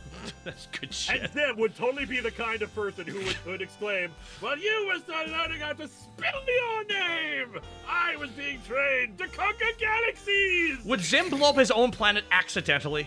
Yes! Okay. Yes. Yeah, okay. That's what he did. Of course he would. Oh, yeah. Oh, by the way, everybody. So, okay, so thank you. Someone remember. Okay, so rest in peace, Ed Asner. One of the legends in voice acting. So it is a shame he does not get to play the character in Invincible he should play, your narrator. Yeah. You know the one. You know the one. Now Ed Asner's no longer with us. I don't want to say anything no, don't say it. But you know who else should play him that Ed Asner's not around, and I hope they get him? The guy who played Mike in Breaking Bad. Ooh. There we go. That's who should play him. Specific. Yeah, I know, right? Right? I just think it's a good pick. I want to hear that guy go fucking crazy in the booth. Oh, dude, that's nice. Chef Kiss. I hope he gets to do it. That's all I don't know who they're gonna cast as that guy. That guy's a tricky character to cast. You know the one is like, it's a dude. Again, he's fucking insane. So if that were a wrestler, I don't know who. You gotta get somebody nuts. You gotta get someone nuts in the booth. I would love John. I don't know, man. It's just there's a lot of different options out there. So okay, we all like comic books because we're all children of that generation. James Gunn has personally gone to, of course, Zack Snyder's house and pissed in his Cheerios every morning. James Gunn, of course, has slept with. Of course, with the you know, Zack Snyder's wife. Oh, wait, no, he didn't do any of that. He didn't do any of that. Sorry, I was just based on how some of the Zack Snyder fans were behaving. I assumed that's what he did. So James Gunn is hard rebooting something that had no plan with a plan. So it had a plan. It's just it's not a very good plan. They had a plan, and then everyone just deviated away because no one actually reined everybody in. Yikes. Then that's what Kevin Feige did. Any complaint about modern Marvel aside, he got everything to Endgame. He did. Yeah, he did. He did. He actually eventually got positioned over the Marvel head because they lost Edgar Wright for the Ant-Man movie. Like, there's a lot Feige went for, but the thing is they lacked that guy who kind of just reined people in a fair amount over at DC. Did you see The Suicide Squad, James Gunn's Suicide Squad movie? Yes, it was great. Oh, it was so good! I was not expecting to like it, but I trusted James Gunn, and I was right to do so. If this entire beach was covered in dicks, I would suck every single one of them for liberty.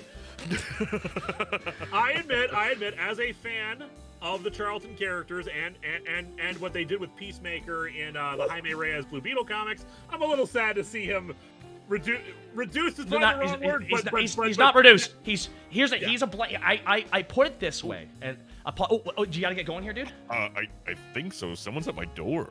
Oh shit! I'll be right back. 1 second. I'm gonna go see who's here. Oh my goodness! Absolutely. Who are you? You go do that. But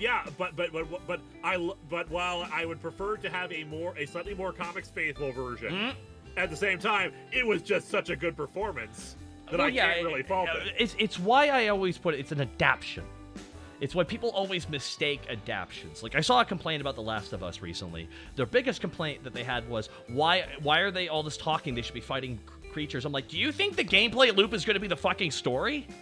Dude, they have it be you kill 20 clickers and 20 soldiers because that's the gameplay of the game. Then you have the cutscenes in between to give it all context. If you're watching a TV show, instead of 20 guys, they'll kill 2 guys. Because killing 20 guys with your hands is kind of ridiculous.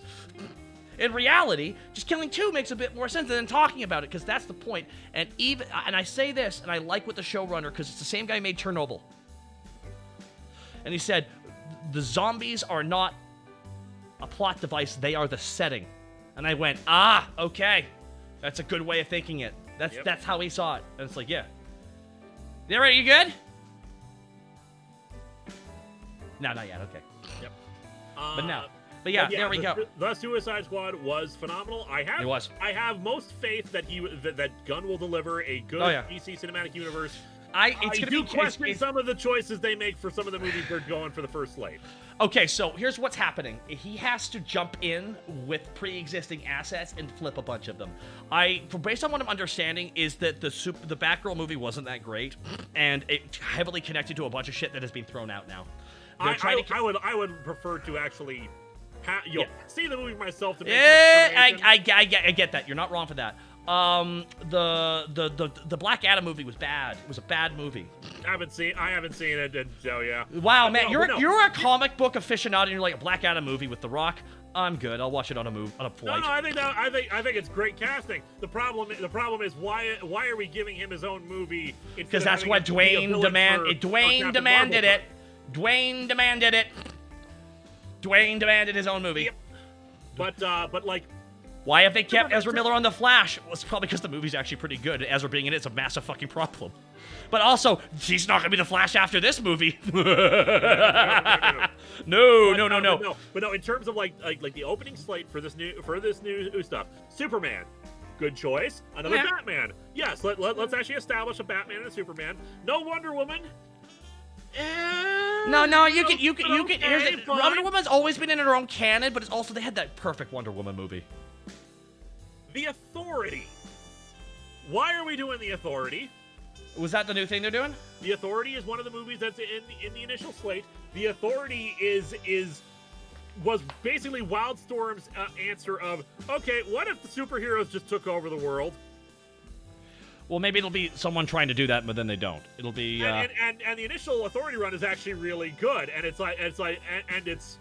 has its problems certainly, but its entire premise basically it goes like, you know what, screw it, let's just take over and try to make things better. We won't become like political leaders, but we'll do whatever the hell we want. And that never ends poorly at all. Well, good. All excellent things in history start this way. Yeah. But there is no reason why it should be among the first slate of it. I don't think it should be a part of the main DC universe at all. But who the fuck knows? Supergirl. Why is Supergirl in the initial slate? I like Supergirl, but it feels like you do that in wave 2 or 3, not the first wave. You're right. We gotta do Superboy with the leather jacket. Of course. It's the most important film ever. We gotta do Doomsday. It's about time. Here it comes. And I love the Jaime Reyes Blue Beetle. Yeah, that's good. That's good. That's my favorite modernization of one of the superheroes is Jaime as Blue Beetle. I like that. But why is he first late? Especially when because they probably got greatest things about Jaime. He's not necessarily first late, but maybe his pre-production was at a certain level, and they could factor it into the new universe Gunn's doing with a couple refixes. So, no, I think that's the big thing about this. Gunn's not starting fresh like Feige did. Gunn's jumping in the middle and sorting shit out, essentially. So certain things are staying, certain things are going. Cavill going as Superman sucks, but also they want a younger Superman. Okay, but why do they have Supergirl? Great question. Great question.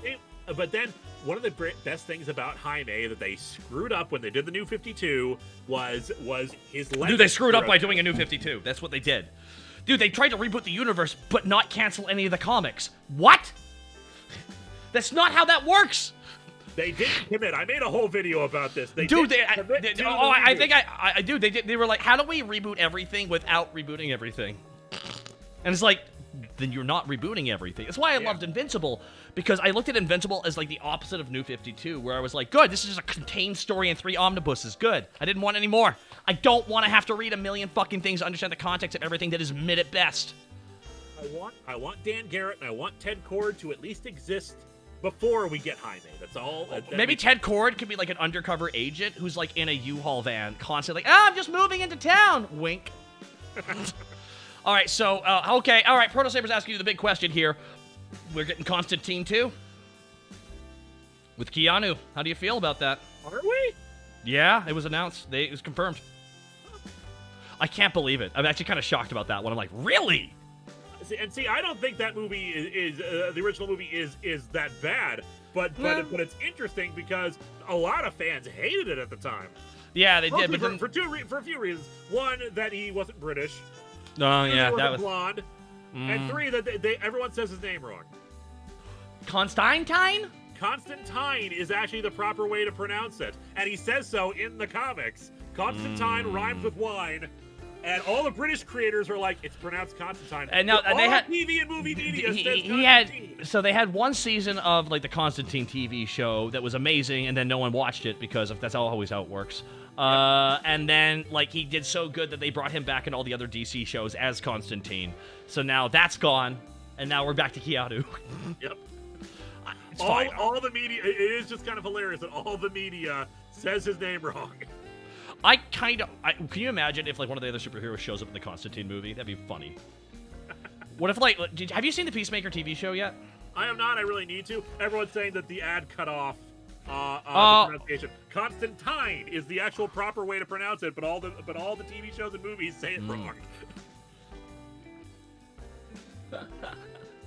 Oh god, it's so funny to me because I just like he didn't want to do anything superhero related. Now he's back doing Constantine again. I'm like, all right, but that's superhero related. You know that, right? So someone posted it when I did a Patreon review recently of his most popular arc. Dangerous Habits, where John Constantine gets cancer and stuff, and someone as a response to my Discord posted this comic. Oh god, basically this slightly parody thing. Oh geez, she's dating a trench coat guy. What's a trench coat guy? It's like a regular superhero, but they're supposed to be all gritty and stuff, even though they're the exact same power fantasy. but they just don't. Because you don't like spandex. No, that's literally it's. They really badly want to be a superhero, but they think they're above being a superhero. Cool. Someone who can be commit. Cool. Proto Saber 363. Thank you for giving us up to Paradox Saber 54. My goodness. It's no more. Thank you so much for doing that. Very kind. Thank you for all the follows, guys. This has been dope. All right, so what? So yeah, we got that all coming down. I mean, people are just directly asking questions. You need to get rid of Harley Quinn. You don't want Harley Quinn anymore, do you? He's like, why would I get rid of that? I love it. Yeah. Yeah. Harley Quinn TV show is great. Yeah, he's like, I'm not gonna fucking. Why would I stop that? That's great. Everyone just assumed he would just destroy everything because he's a dick. I'm like, no, guys, he's not gonna destroy everything. He's gonna get rid of shit that doesn't work for what he's doing going forward. Well, everyone's just understandably be worried because Zaslav is getting rid of everything. Who's Zaslav? Is that the guy? David Zaslav, the guy who took over for. Oh yeah, but now they're pulling back on the HBO plan to merge it with Discovery Plus, and they're gonna keep them separate because they realize that was fucking stupid, like everyone assumed. Yup. Yeah. And they actually made a joke about that in the CW Crisis event. Lucifer is the only one who says the name right in a single cameo appearance. Yeah. You're Constantine. What?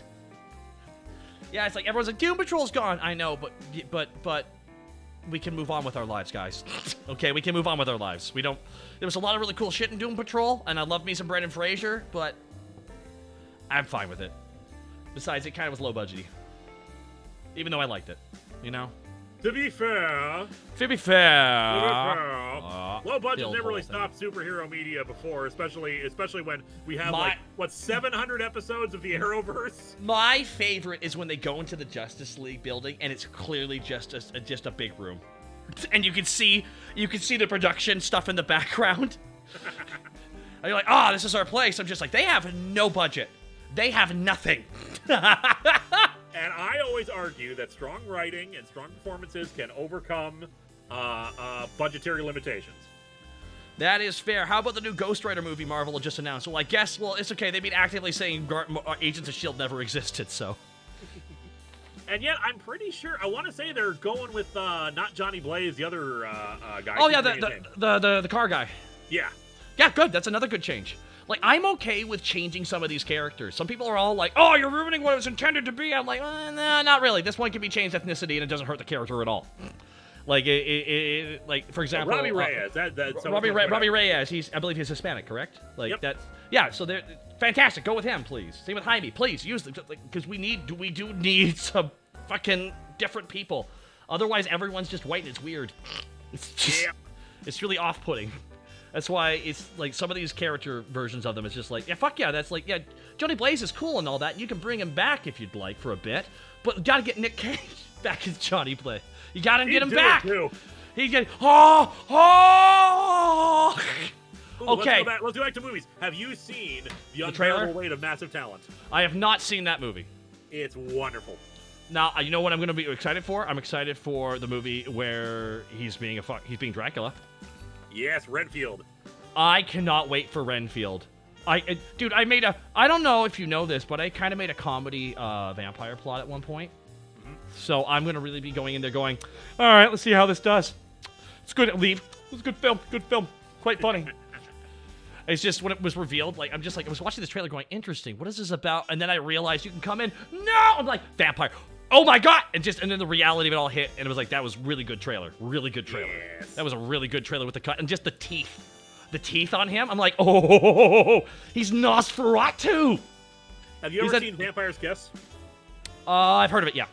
That's the source of a lot of the over-the-top Nick Cage, I'm a vampire, I assumed that was all the I assumed that was the copious amounts of cocaine he did in the 80s. I saw one of those like GQ like break down all your iconic roles things where apparently he said this was his favorite performance and he was drawing upon silent film acting, thus over-exaggerated, over-the-top kind of movements. And I get it. I love Nick Cage. He's actually a really good actor. He's memorable. Here's the thing. About everything he does. He fully commits to everything. Yep. And he even said in an interview, I just like making movies. I just like making movies, Gary. I just like making movies. He's just like, I just like making movies. I just like making stuff. He described it as, I want to be one of those kind of stars where, like, I have hundreds of movies on my thing, and people, like, flip on the TV and say, oh, cool, a Nick Cage movie is on. Like they see the name and they just like, oh yeah, I want to see him in this. Just want to be in he's just movies. been in so much. I just like being in movies, man. He's like, why do you not like me in movies? I just like being in movies. Like, but what about Carter Slade, Ghost Rider, played by Sam Elliott? Oh shit! Well, that was great, but then he just wandered off. Yeah. Oh my gosh. Sorry, I had to. No worry. I had to take care of some stuff at the front of my house. There was a knocking. And now it's my time to actually skedoodle, unfortunately. Oh, well, no worries, dude. It's been fantastic having you here, man. And yeah, thanks for swinging by. It wasn't more prominent in the discussions. What?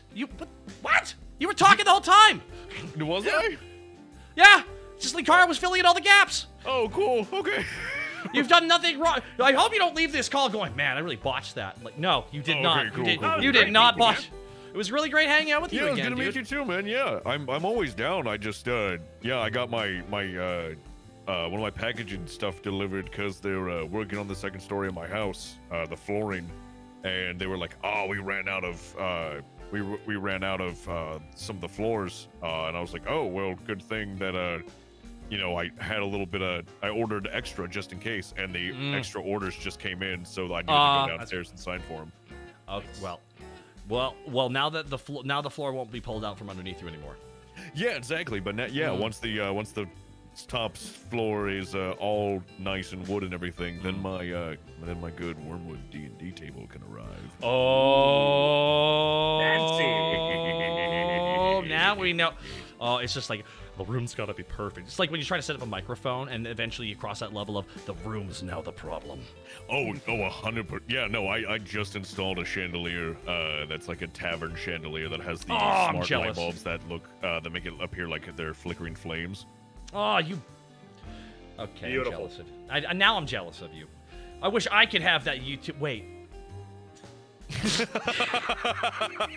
was saying, can you install a chandelier in the bar? Wait. No, this is Crimbo-shaped hole above us. That's about it. Yeah. True. All right, you have yourself a good night, though, dude. Yeah. Thank you for coming on the bar again, and I'm more than happy to have you on again some other time in the future.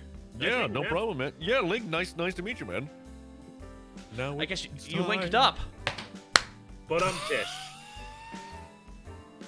And now he's leaving. And now he's. I'm just gonna go back out of here. Okay, I guess I'll catch you guys later. Have a good day, narrator.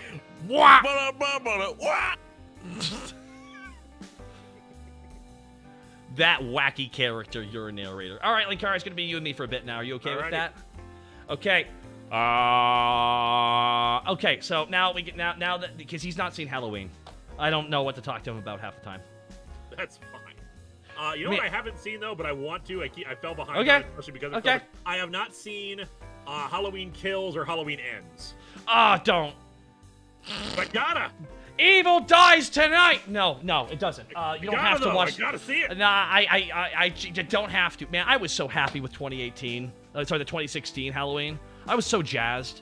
It was like, what a fucking awesome movie. A direct sequel to the original movie 40 years later. Out. 5 different goddamn timelines. I know. But I did appreciate just how that really did cover PTSD and what being a last girl survival would fuck up a person's entire life. Like, her daughter hates her because of how insane she was caused by that entire scenario of literally having to fucking fight for her life and shit. Yep. Being underprepared. And like they were able to mirror her and him, like her hunting him instead. That goddamn scene where Michael's in the house and he turns away and then Jamie Lee Curtis disappears and it makes the Halloween noise. It's like, oh crap! It's the shoe's on the other foot now. It was really well done. That's why I loved it. Also, like even at the beginning when you literally see him getting out of a car, in the background, out of focus. You see him get up and walk in the gas station into the area. You know the part where you see in the back when he's punching somebody instead? Like, you see all that happening if you pay attention, watch it a second time. You can see him get up and walk. Like, it was really artfully done. That's why I loved it. It was really good. But, all the movies afterward were bad. I gotta see it for myself, because you'd be surprised how often I actually like a lot more stuff that people don't like. I will just say that everything I liked about the first one was just not present in the next one. That's what I have to say. All right, so but I also like Army of Darkness. So what does that say about my taste? Guy Auger. You like the Army of Darkness. We'll get there in a second. Hey, Linkara, big fan of yours, and I just wanted to say, whoever requested you do the Kamen Rider series you reviewed years ago when they could not have been a worse series to start you off on, especially since it's an anniversary series with 40 years of continuity that it references. Forza was fine. I enjoyed the few episodes I watched, and honestly, I liked that the main character, I can't remember his name, it was a few years ago I did this review, that he was so positive of being like, hey, I'm going to be everybody's friend, and if you don't want to be my friend, I'm going to beat you up. And he did. He could actually back up his claims. I'm not going to do your like anime thing where I'm like a shy guy. I'm actually, if you're going to be an asshole, I'm going to beat the crap out of you, and then he actually does. And then he becomes a superhero. Is this Army of Darkness still, or am I lost? Kamen Rider Forza. There we go. So, I recently rewatched Army of Darkness. The scene where he crawls out of the pit is one of the funniest fucking scenes I've ever seen. It's beautiful. I got extremely lucky. The first time I watched the Evil Dead trilogy was in a theater with this great crowd. It was Halloween. I want to say. They were all amped up. Oh yeah, everyone's amped up. A few people were throwing out riffs. I threw out a single riff that got people laughing. I think it was the early 2000s. And just like, and when we actually get to Evil Dead 2, the groovy, the entire theater, everything where he embraces the madness. It's the best way to describe it. He all right. How do you beat crazy? Be just as crazy as it. As a horror movie fan, the thing that always bugged me about a lot of horror movies, and it makes sense when you stop and think about it, of course, because of course not everyone's going to be a badass, fighting back. Yeah. It bugged me as a teenager, like, why did they ever try to fight back against the monster? You can't escape it. Just like pick up a bat and try to fight back. Damn it. So it's also a fighter. Having Bruce Campbell having his hand cut off, stuck in the cabin. There's no way out. I'm gonna stick a chainsaw on my hand, saw off a shotgun, and go in there and take his ass. Don't touch anything. I'll touch anything I feel like. Ah! It's just. Like, it's one of the reasons why he just starts laughing at it, too, because laughter truly is a coping mechanism. And he almost fights them with comedy. It's like, what's happening is, it's so freaky, but to the point where it's almost comedy. And it's like, he almost fights back against it. Why do you have a Dalek on stream? R2-D2. Oh, boy. This is the second time people assume that the drone is a Dalek. Beep. It's true. It's fair. Evening Takahata. My name is actually John CQ Takahata, but that's okay. Dude, I thought you were like Mario, just like having the name, the first and last name be the same. Mario, and Luigi, Mario. Exactly. Man. So the Mario movie's coming out. So it's congratulations to the Mario movie for winning Best Soundtrack next year. It's going to win Best Animated Series and Best Original Soundtrack. I want the awards to all the marketing people, because goddamn, I'm not excited about Chris Pratt Mario, but goddamn, the marketing people are really doing a good job of selling it. Dude, it's just so funny that the English dub version is the only version that didn't cast the proper Mario. It's so funny. Every other dub version cast their Mario. It's so stupid. It's such a bizarre thing to do. Anyway. It's goddamn Mario. It's like Mario of all. It's like every other character not being the actors makes it, but Mario really. Mario, really? Here's like, when I heard that they cast as Luigi and it's Charlie Day, I'm like, well, that's an amazing casting. Like, that's just brilliant, because that's the guy who screams Pepe Sylvia, and that's the guy who's playing Luigi, so that's just perfect casting. Jack Black as Bowser is fantastic. I actually think, no joke, I just think that Seth Rogen being Donkey Kong's kind of fucking ridiculous, but whatever. I also don't think it's not a bad choice. And then, even more bizarre casting, Chris Pratt as Garfield.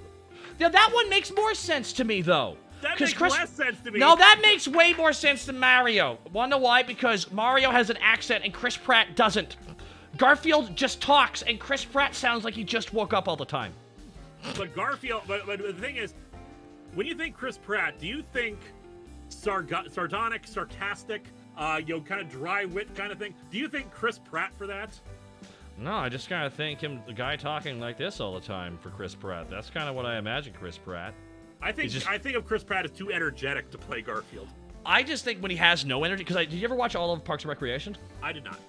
Okay, so that's where there's the most acting with him, because he plays Andy Dwyer on that show. So he plays one of the main characters, so he can play really low energy. and he can do it, he's going to be really good as Garfield. Which is weird that I'm saying this considering I don't like him as Mario. So there you go. Yep. Chris Pratt's best cast role was Emmett from the Lego Movie. Yeah, Lego Movie was good too. Yeah, he was great in that. Lego Movie was great. He's great as Star-Lord. I don't think he's great, and you'll need to put him in everything. You know who almost was, though, in that movie? It almost wasn't Pratt. Because the studio wanted Pratt. I think Gunn wanted a different actor. But, you know, that's how it works. Yeah. So, in the end, if Pratt got in shape in time, he got the role. Otherwise, it was going to go to Glenn. Apparently, the rumored pick was Glenn Howerton from Dennis's actor from It's Always Sunny in Philadelphia. I know, right? I know, right? Interesting choice. But I also think that would have been timeline versions of roads not traveled. Yeah, it would have been Dennis as Star-Lord, and also that would have been great casting because he would have been able to play off the multiple versions of that character. That would have been weird. It's only because you now have Chris Pratt's version. So now that you have that, you have the power of hindsight. So you look back, you're like, ooh, that'd be weird. I'm like, it would be normal if it was the first thing chosen. There you go. There you go, everybody. Alrighty, so now that we talked about superheroes enough, now it's time to talk about Warhammer. You can leave, everybody. You can leave here. This is the one thing, nerdy thing that actually, I'm curious, have you reviewed the Warhammer comics coming out through Marvel now? I have not, because I know nothing about Warhammer. Would you like me to sum up Warhammer in a couple sentences? Does it involve John C. Chainsaw Man? No, I can't quite be that adept. I can't be that verbose. There are many chainsaws in this plot. So not just one Chainsaw Man. There's a whole faction of Chainsaw Men. They have chainsaws for hands. It's fine. Go right ahead. All right, so a long time ago, long time ago, there's a guy called Big E. His name is he's the Emperor of Mankind. But you don't know he's the Mankind, so he's just observing everything. He might have been one of Jesus' friends. We don't know. He was just always kind of there. Mankind grows. They explore space. It's great. Someone does something somewhere they shouldn't have and punches a hole into another dimension, and everything starts falling apart. So essentially, the Chaos Gods, there are 4 of them. There's another dimension right up against ours. Have you ever seen Event Horizon? Yes. Okay, so Event Horizon is real in this universe. Of course. Yeah, so they literally go through hell to do fast travel now. So something happens where essentially a giant warp storm affects everything, so they can't travel anymore. It's almost impossible to travel anywhere now with faster than light, because pretty much they uncorked the shit and all the bullshit spewed out into our universe and started muddying up everything. So for about a couple thousand years, or so, mankind separated from each other, so everything goes to shit.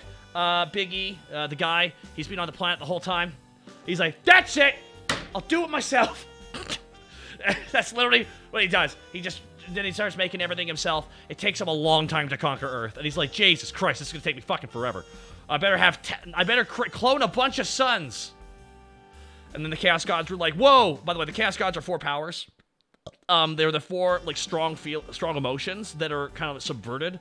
So it's like honor and dignity is like slaughter, but because it's all corrupted and shit. Hope is now corrupted into like fuckery. Like the cycle of life is now turned into pestilence and The like god of every. yeah, there's a lot of stuff. There we go, guys. Okay. Well, if I ever do a Donkey Kong movie, hire Talker for King K. Rool. Thank you, guys. I would love to. So, anyways, the Chaos Gods found out that he had a bunch of children. They're like, this guy sucks, dude. He's gonna fuck with our plans. Yeah. So let's scatter his children, but not kill them. Okay. Cool. Should we put the Asian guy on the planet with the Asian people? Yes. Otherwise, it won't make sense. So they do that. I'm not kidding. You can't see the face I'm making right. Dude, that's my favorite part of the lore. It's like, because the Chaos Gods scattered all the things, but it's like, one of them with, like, it's like, like they go to the planet where it's like the Mongolian planet, and he takes over that one. Planet Asia, essentially. But he happened to be the only one of the brothers who was Asian. I'm like, it's a good thing they dropped him there. I mean, what the fuck? It's just, some of the writing's a little bit on the nose. So, anyways, so then he finds all his sons slowly, and they're all big clones, and they're all 8 feet tall, and then they have these legions of warriors that are all like mutants that take their DNA, and then Dad's like, I'm gonna go home, I have a headache, and then one of the sons is like, wow, why did Dad have a headache? Maybe he secretly hates me. Okay, let's unsubvert everything. And then half his sons betrayed him. And he's like, I'm fed up with this world, and then, oh, hi, Mark, and then he was stabbed, and now he's on a chair. The end. And that's chapter 1. That's the end of Warhammer. That's the end of it. Credits. That was 70 books I just summed up for you, by the way. Onyx Vesper. Woo! There we go. a lot of this sounds like what happens if you try to explain the later Dune novels to people. Jesus Christ. I wish... Dude, Dune might be easier to understand than Warhammer. Is there a Canada planet? No, that's Stargate. Dude, there's... How many Russian planets do you want? Isn't it great that all the planets they go to in Stargate all have a carnivorous forest that looks a lot like North Vancouver? I know, right?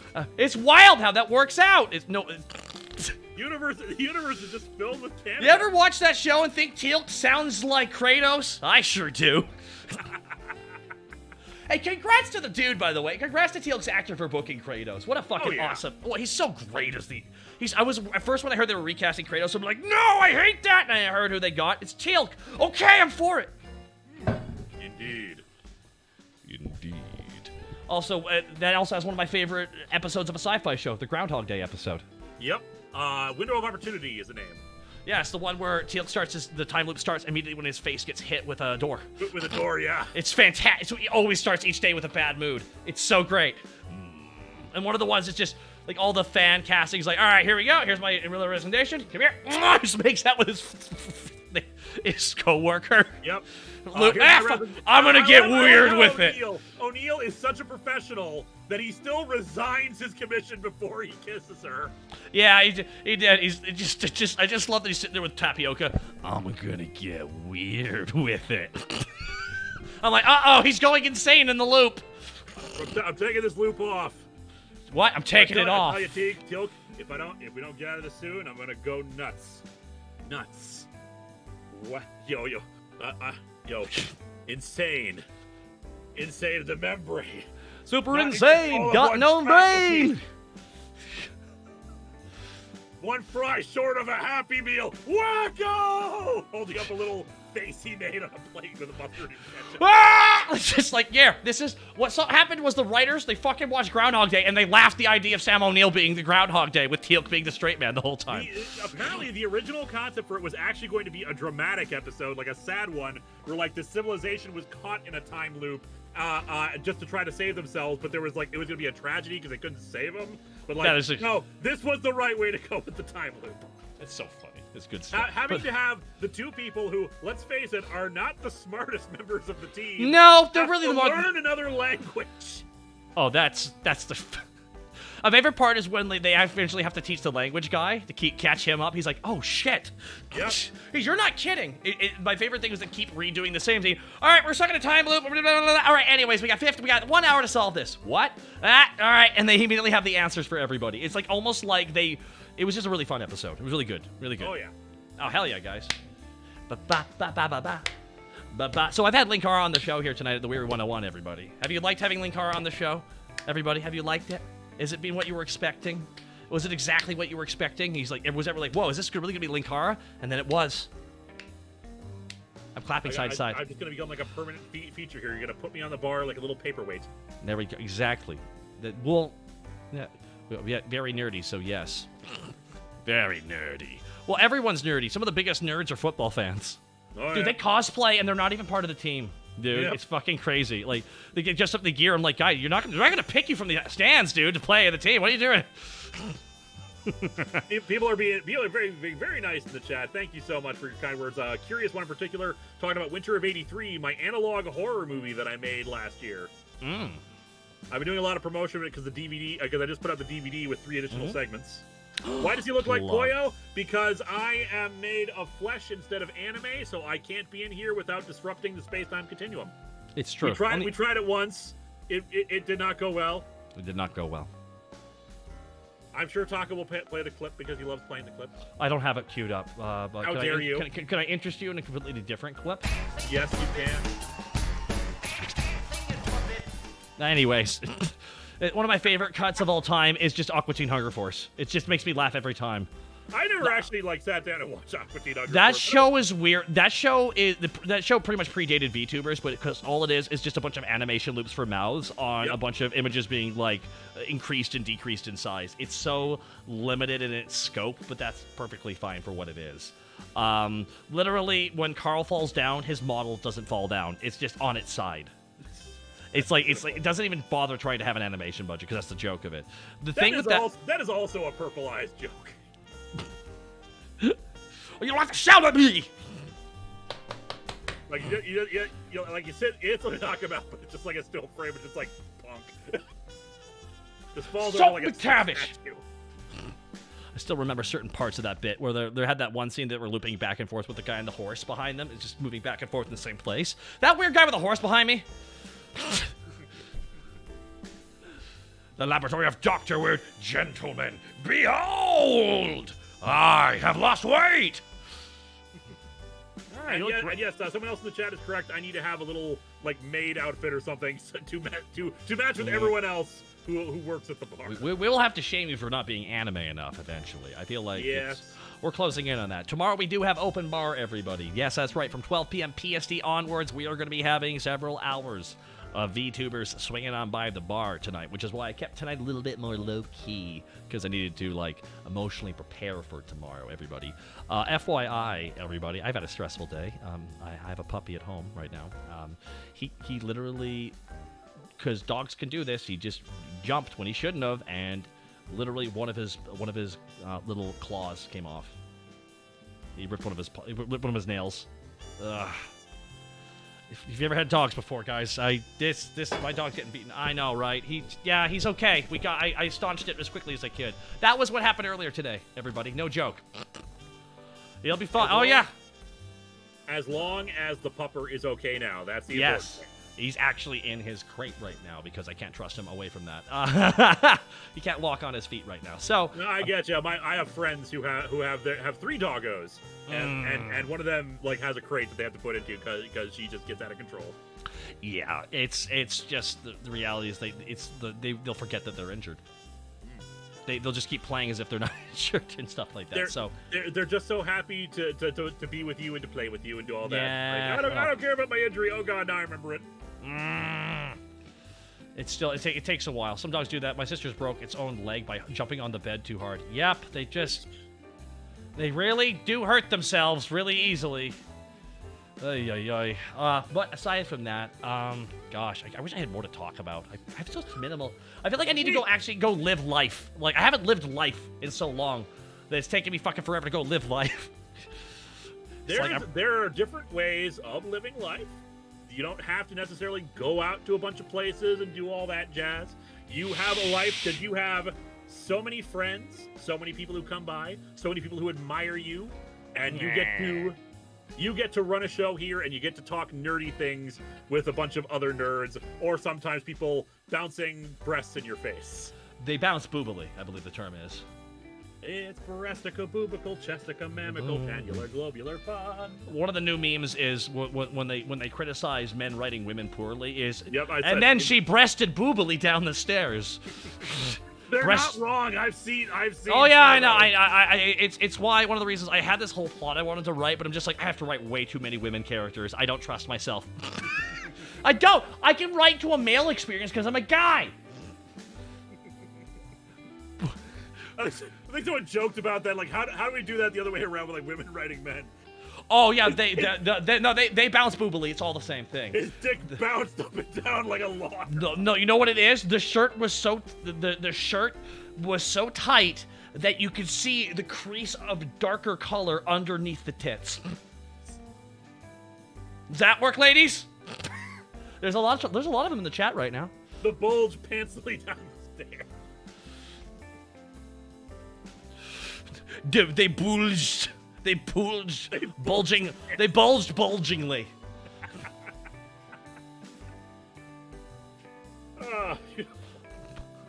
What am I hearing, Katarina? I'm going to be honest with you. We're making fun of the way sometimes people write poorly. It's fine. We're making fun of the way that some men write women. Yep. I don't even have anything to say. I'm just going to sit here and just nod. And hover hand. Or take pictures with my hands behind my back. That's what I would... His did nothing and I stared. Ezekiel Dosan, thank you so much. They buff chestingly flex their they buff chestingly flex their shirts as they move. These chestingly flexed. Oh man. They trapped me in their gaze. There we go. Wouldn't you hate that, ladies? If all those who are straight, you just go to this world and there's all these men just respecting women. We're all just like 6'5", and all just built like the first Terminator, Arnold Schwarzenegger. The first one, where he still had the body. Though there's a new show coming out with him now. Oh, what's that about? I don't know, but it's like, and you've seen him before. It just shows him being like an action star, a big movie star, and then now see him. You've never seen him before. He's just walking down this pier with some like fat kid, and then fat kid just nuts him. Oh! It falls down. I'm like, all right, I'll watch it. Just because he also seems like the kind of guy who will make fun of himself all the time, and I trust guys who do that. Oh yeah, definitely. He cheated on his wife. So what? Have you not seen the Bill Burr bit about him? You ever see the Bill Burr bit about him? That dude was doing nothing but three-pointers his whole life. I'm going to be famous for being a bodybuilder. And he was! The most famous! He's like, I want to be an actor even though I can't speak the language. And he did! What are you going to do now? He apparently could change his accent if he wanted to, but he realized that like people would hate it if he didn't have the accent anymore. Yeah. It became much more slight. Just because he doesn't live in his country anymore. He's the curious one, been a big fan of you since 08, Linkara. You've been a big inspiration for me. Thank you so much, and I'm so sorry. Oh. That's actually my joke whenever people say that I got them into comic books. I'm so sorry. Well, you can't sue me in civil court. The people v. Linkara. They stared pectorally at me with intense flexing. They bounced boobily with their DMC claims. Nightstar01, Prime Gaming sub. Thank you so much. I mean, you've read many comics where the girls bounce boobily in them. Yep. Especially the 90s. Vetex Oh, why is it the 90s were more sexist than the 80s the more I look at them both separately? Is that accurate? Am I just fucking insane? Well, it depends. Like writing-wise, women for a long time. Well, yeah, they've always been lucky. You would get them all the shows in the '80s. It would always have all the four tropes of boys, and then the other character, girl, and she would be girl, and that was her character. She's girl. Girl voice, girl voice, girl voice. Girl voice, girl voice. Yeah. And then the '90s came along artistically. It was definitely more sexist because in the 90s you had the popular trend of ballooning up steroid abusers for the heroes, for the male heroes, and then for the women, stick figures whose bodies were shaped into like L's. They were shaped like One Piece characters before it was endearing. Exactly.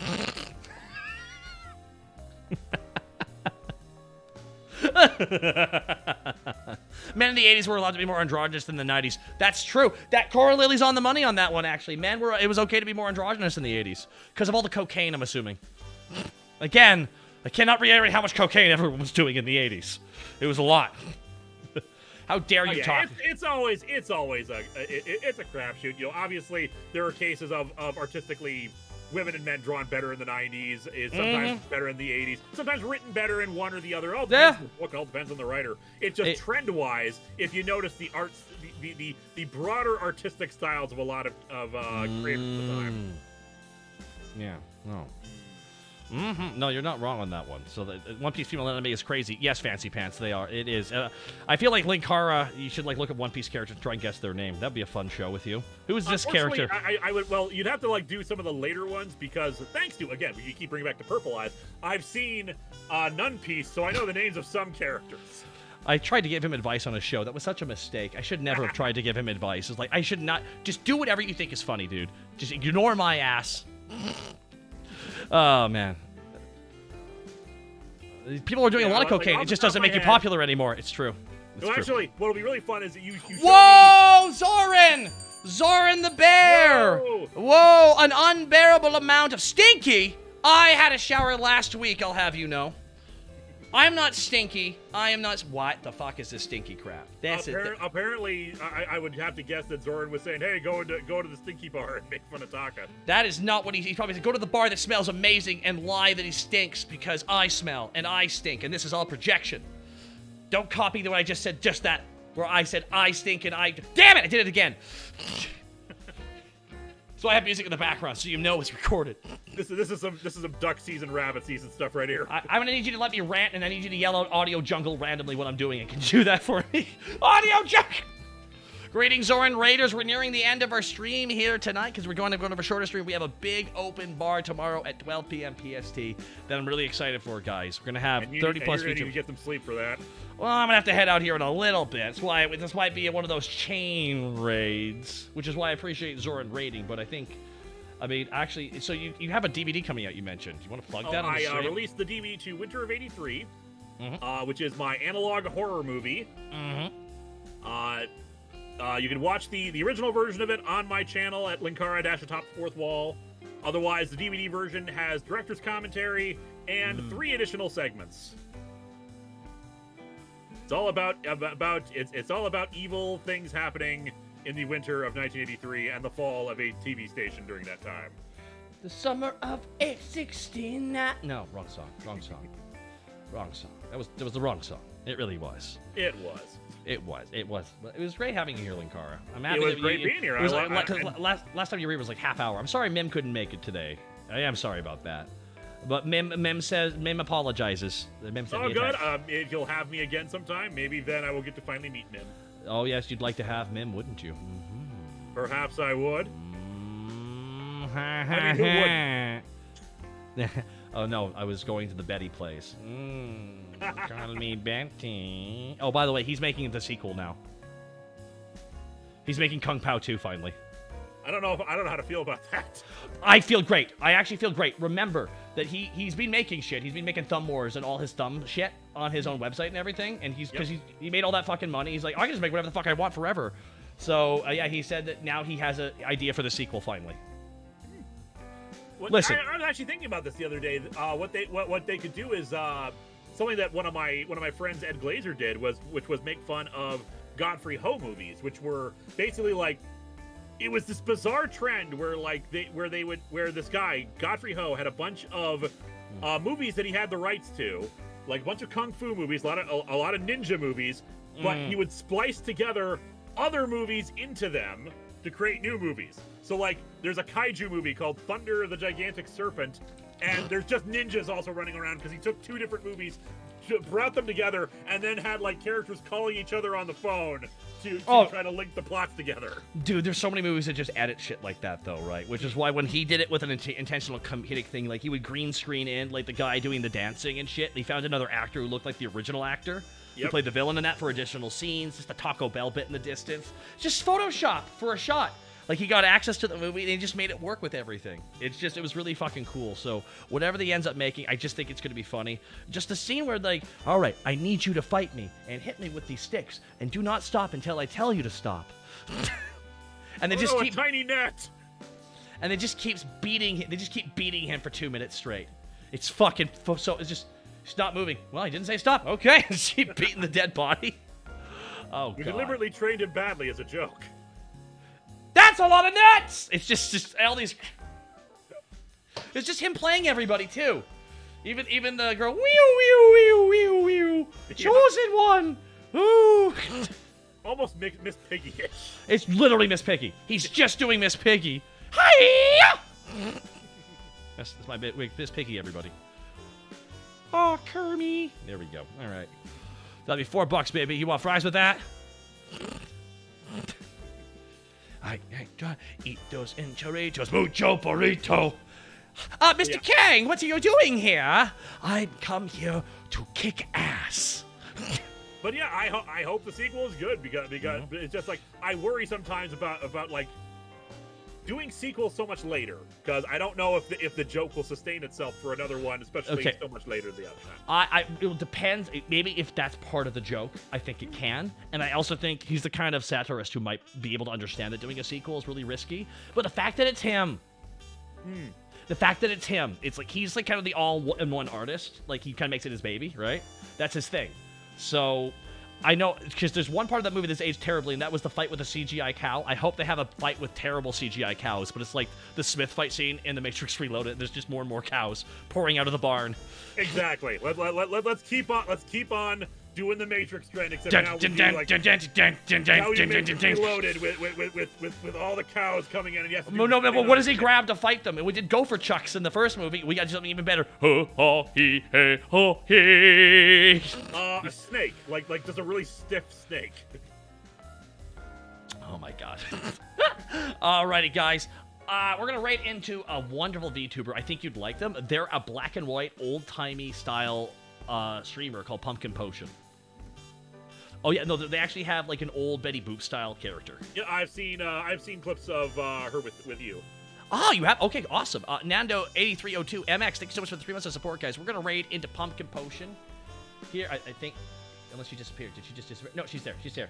We're gonna raid into Pumpkin Potion, everybody. Go be respectful of her rules, everybody. Linkara, thank you for joining us here the Friday night, the Weary 101. I realized I didn't give you a drink.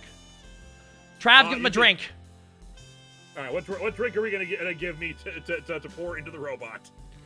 That one right there that Travis put, my editor. Good job, Trav. That is exactly what I wanted you to put. Beautiful. Thank you, Trav. Exactly.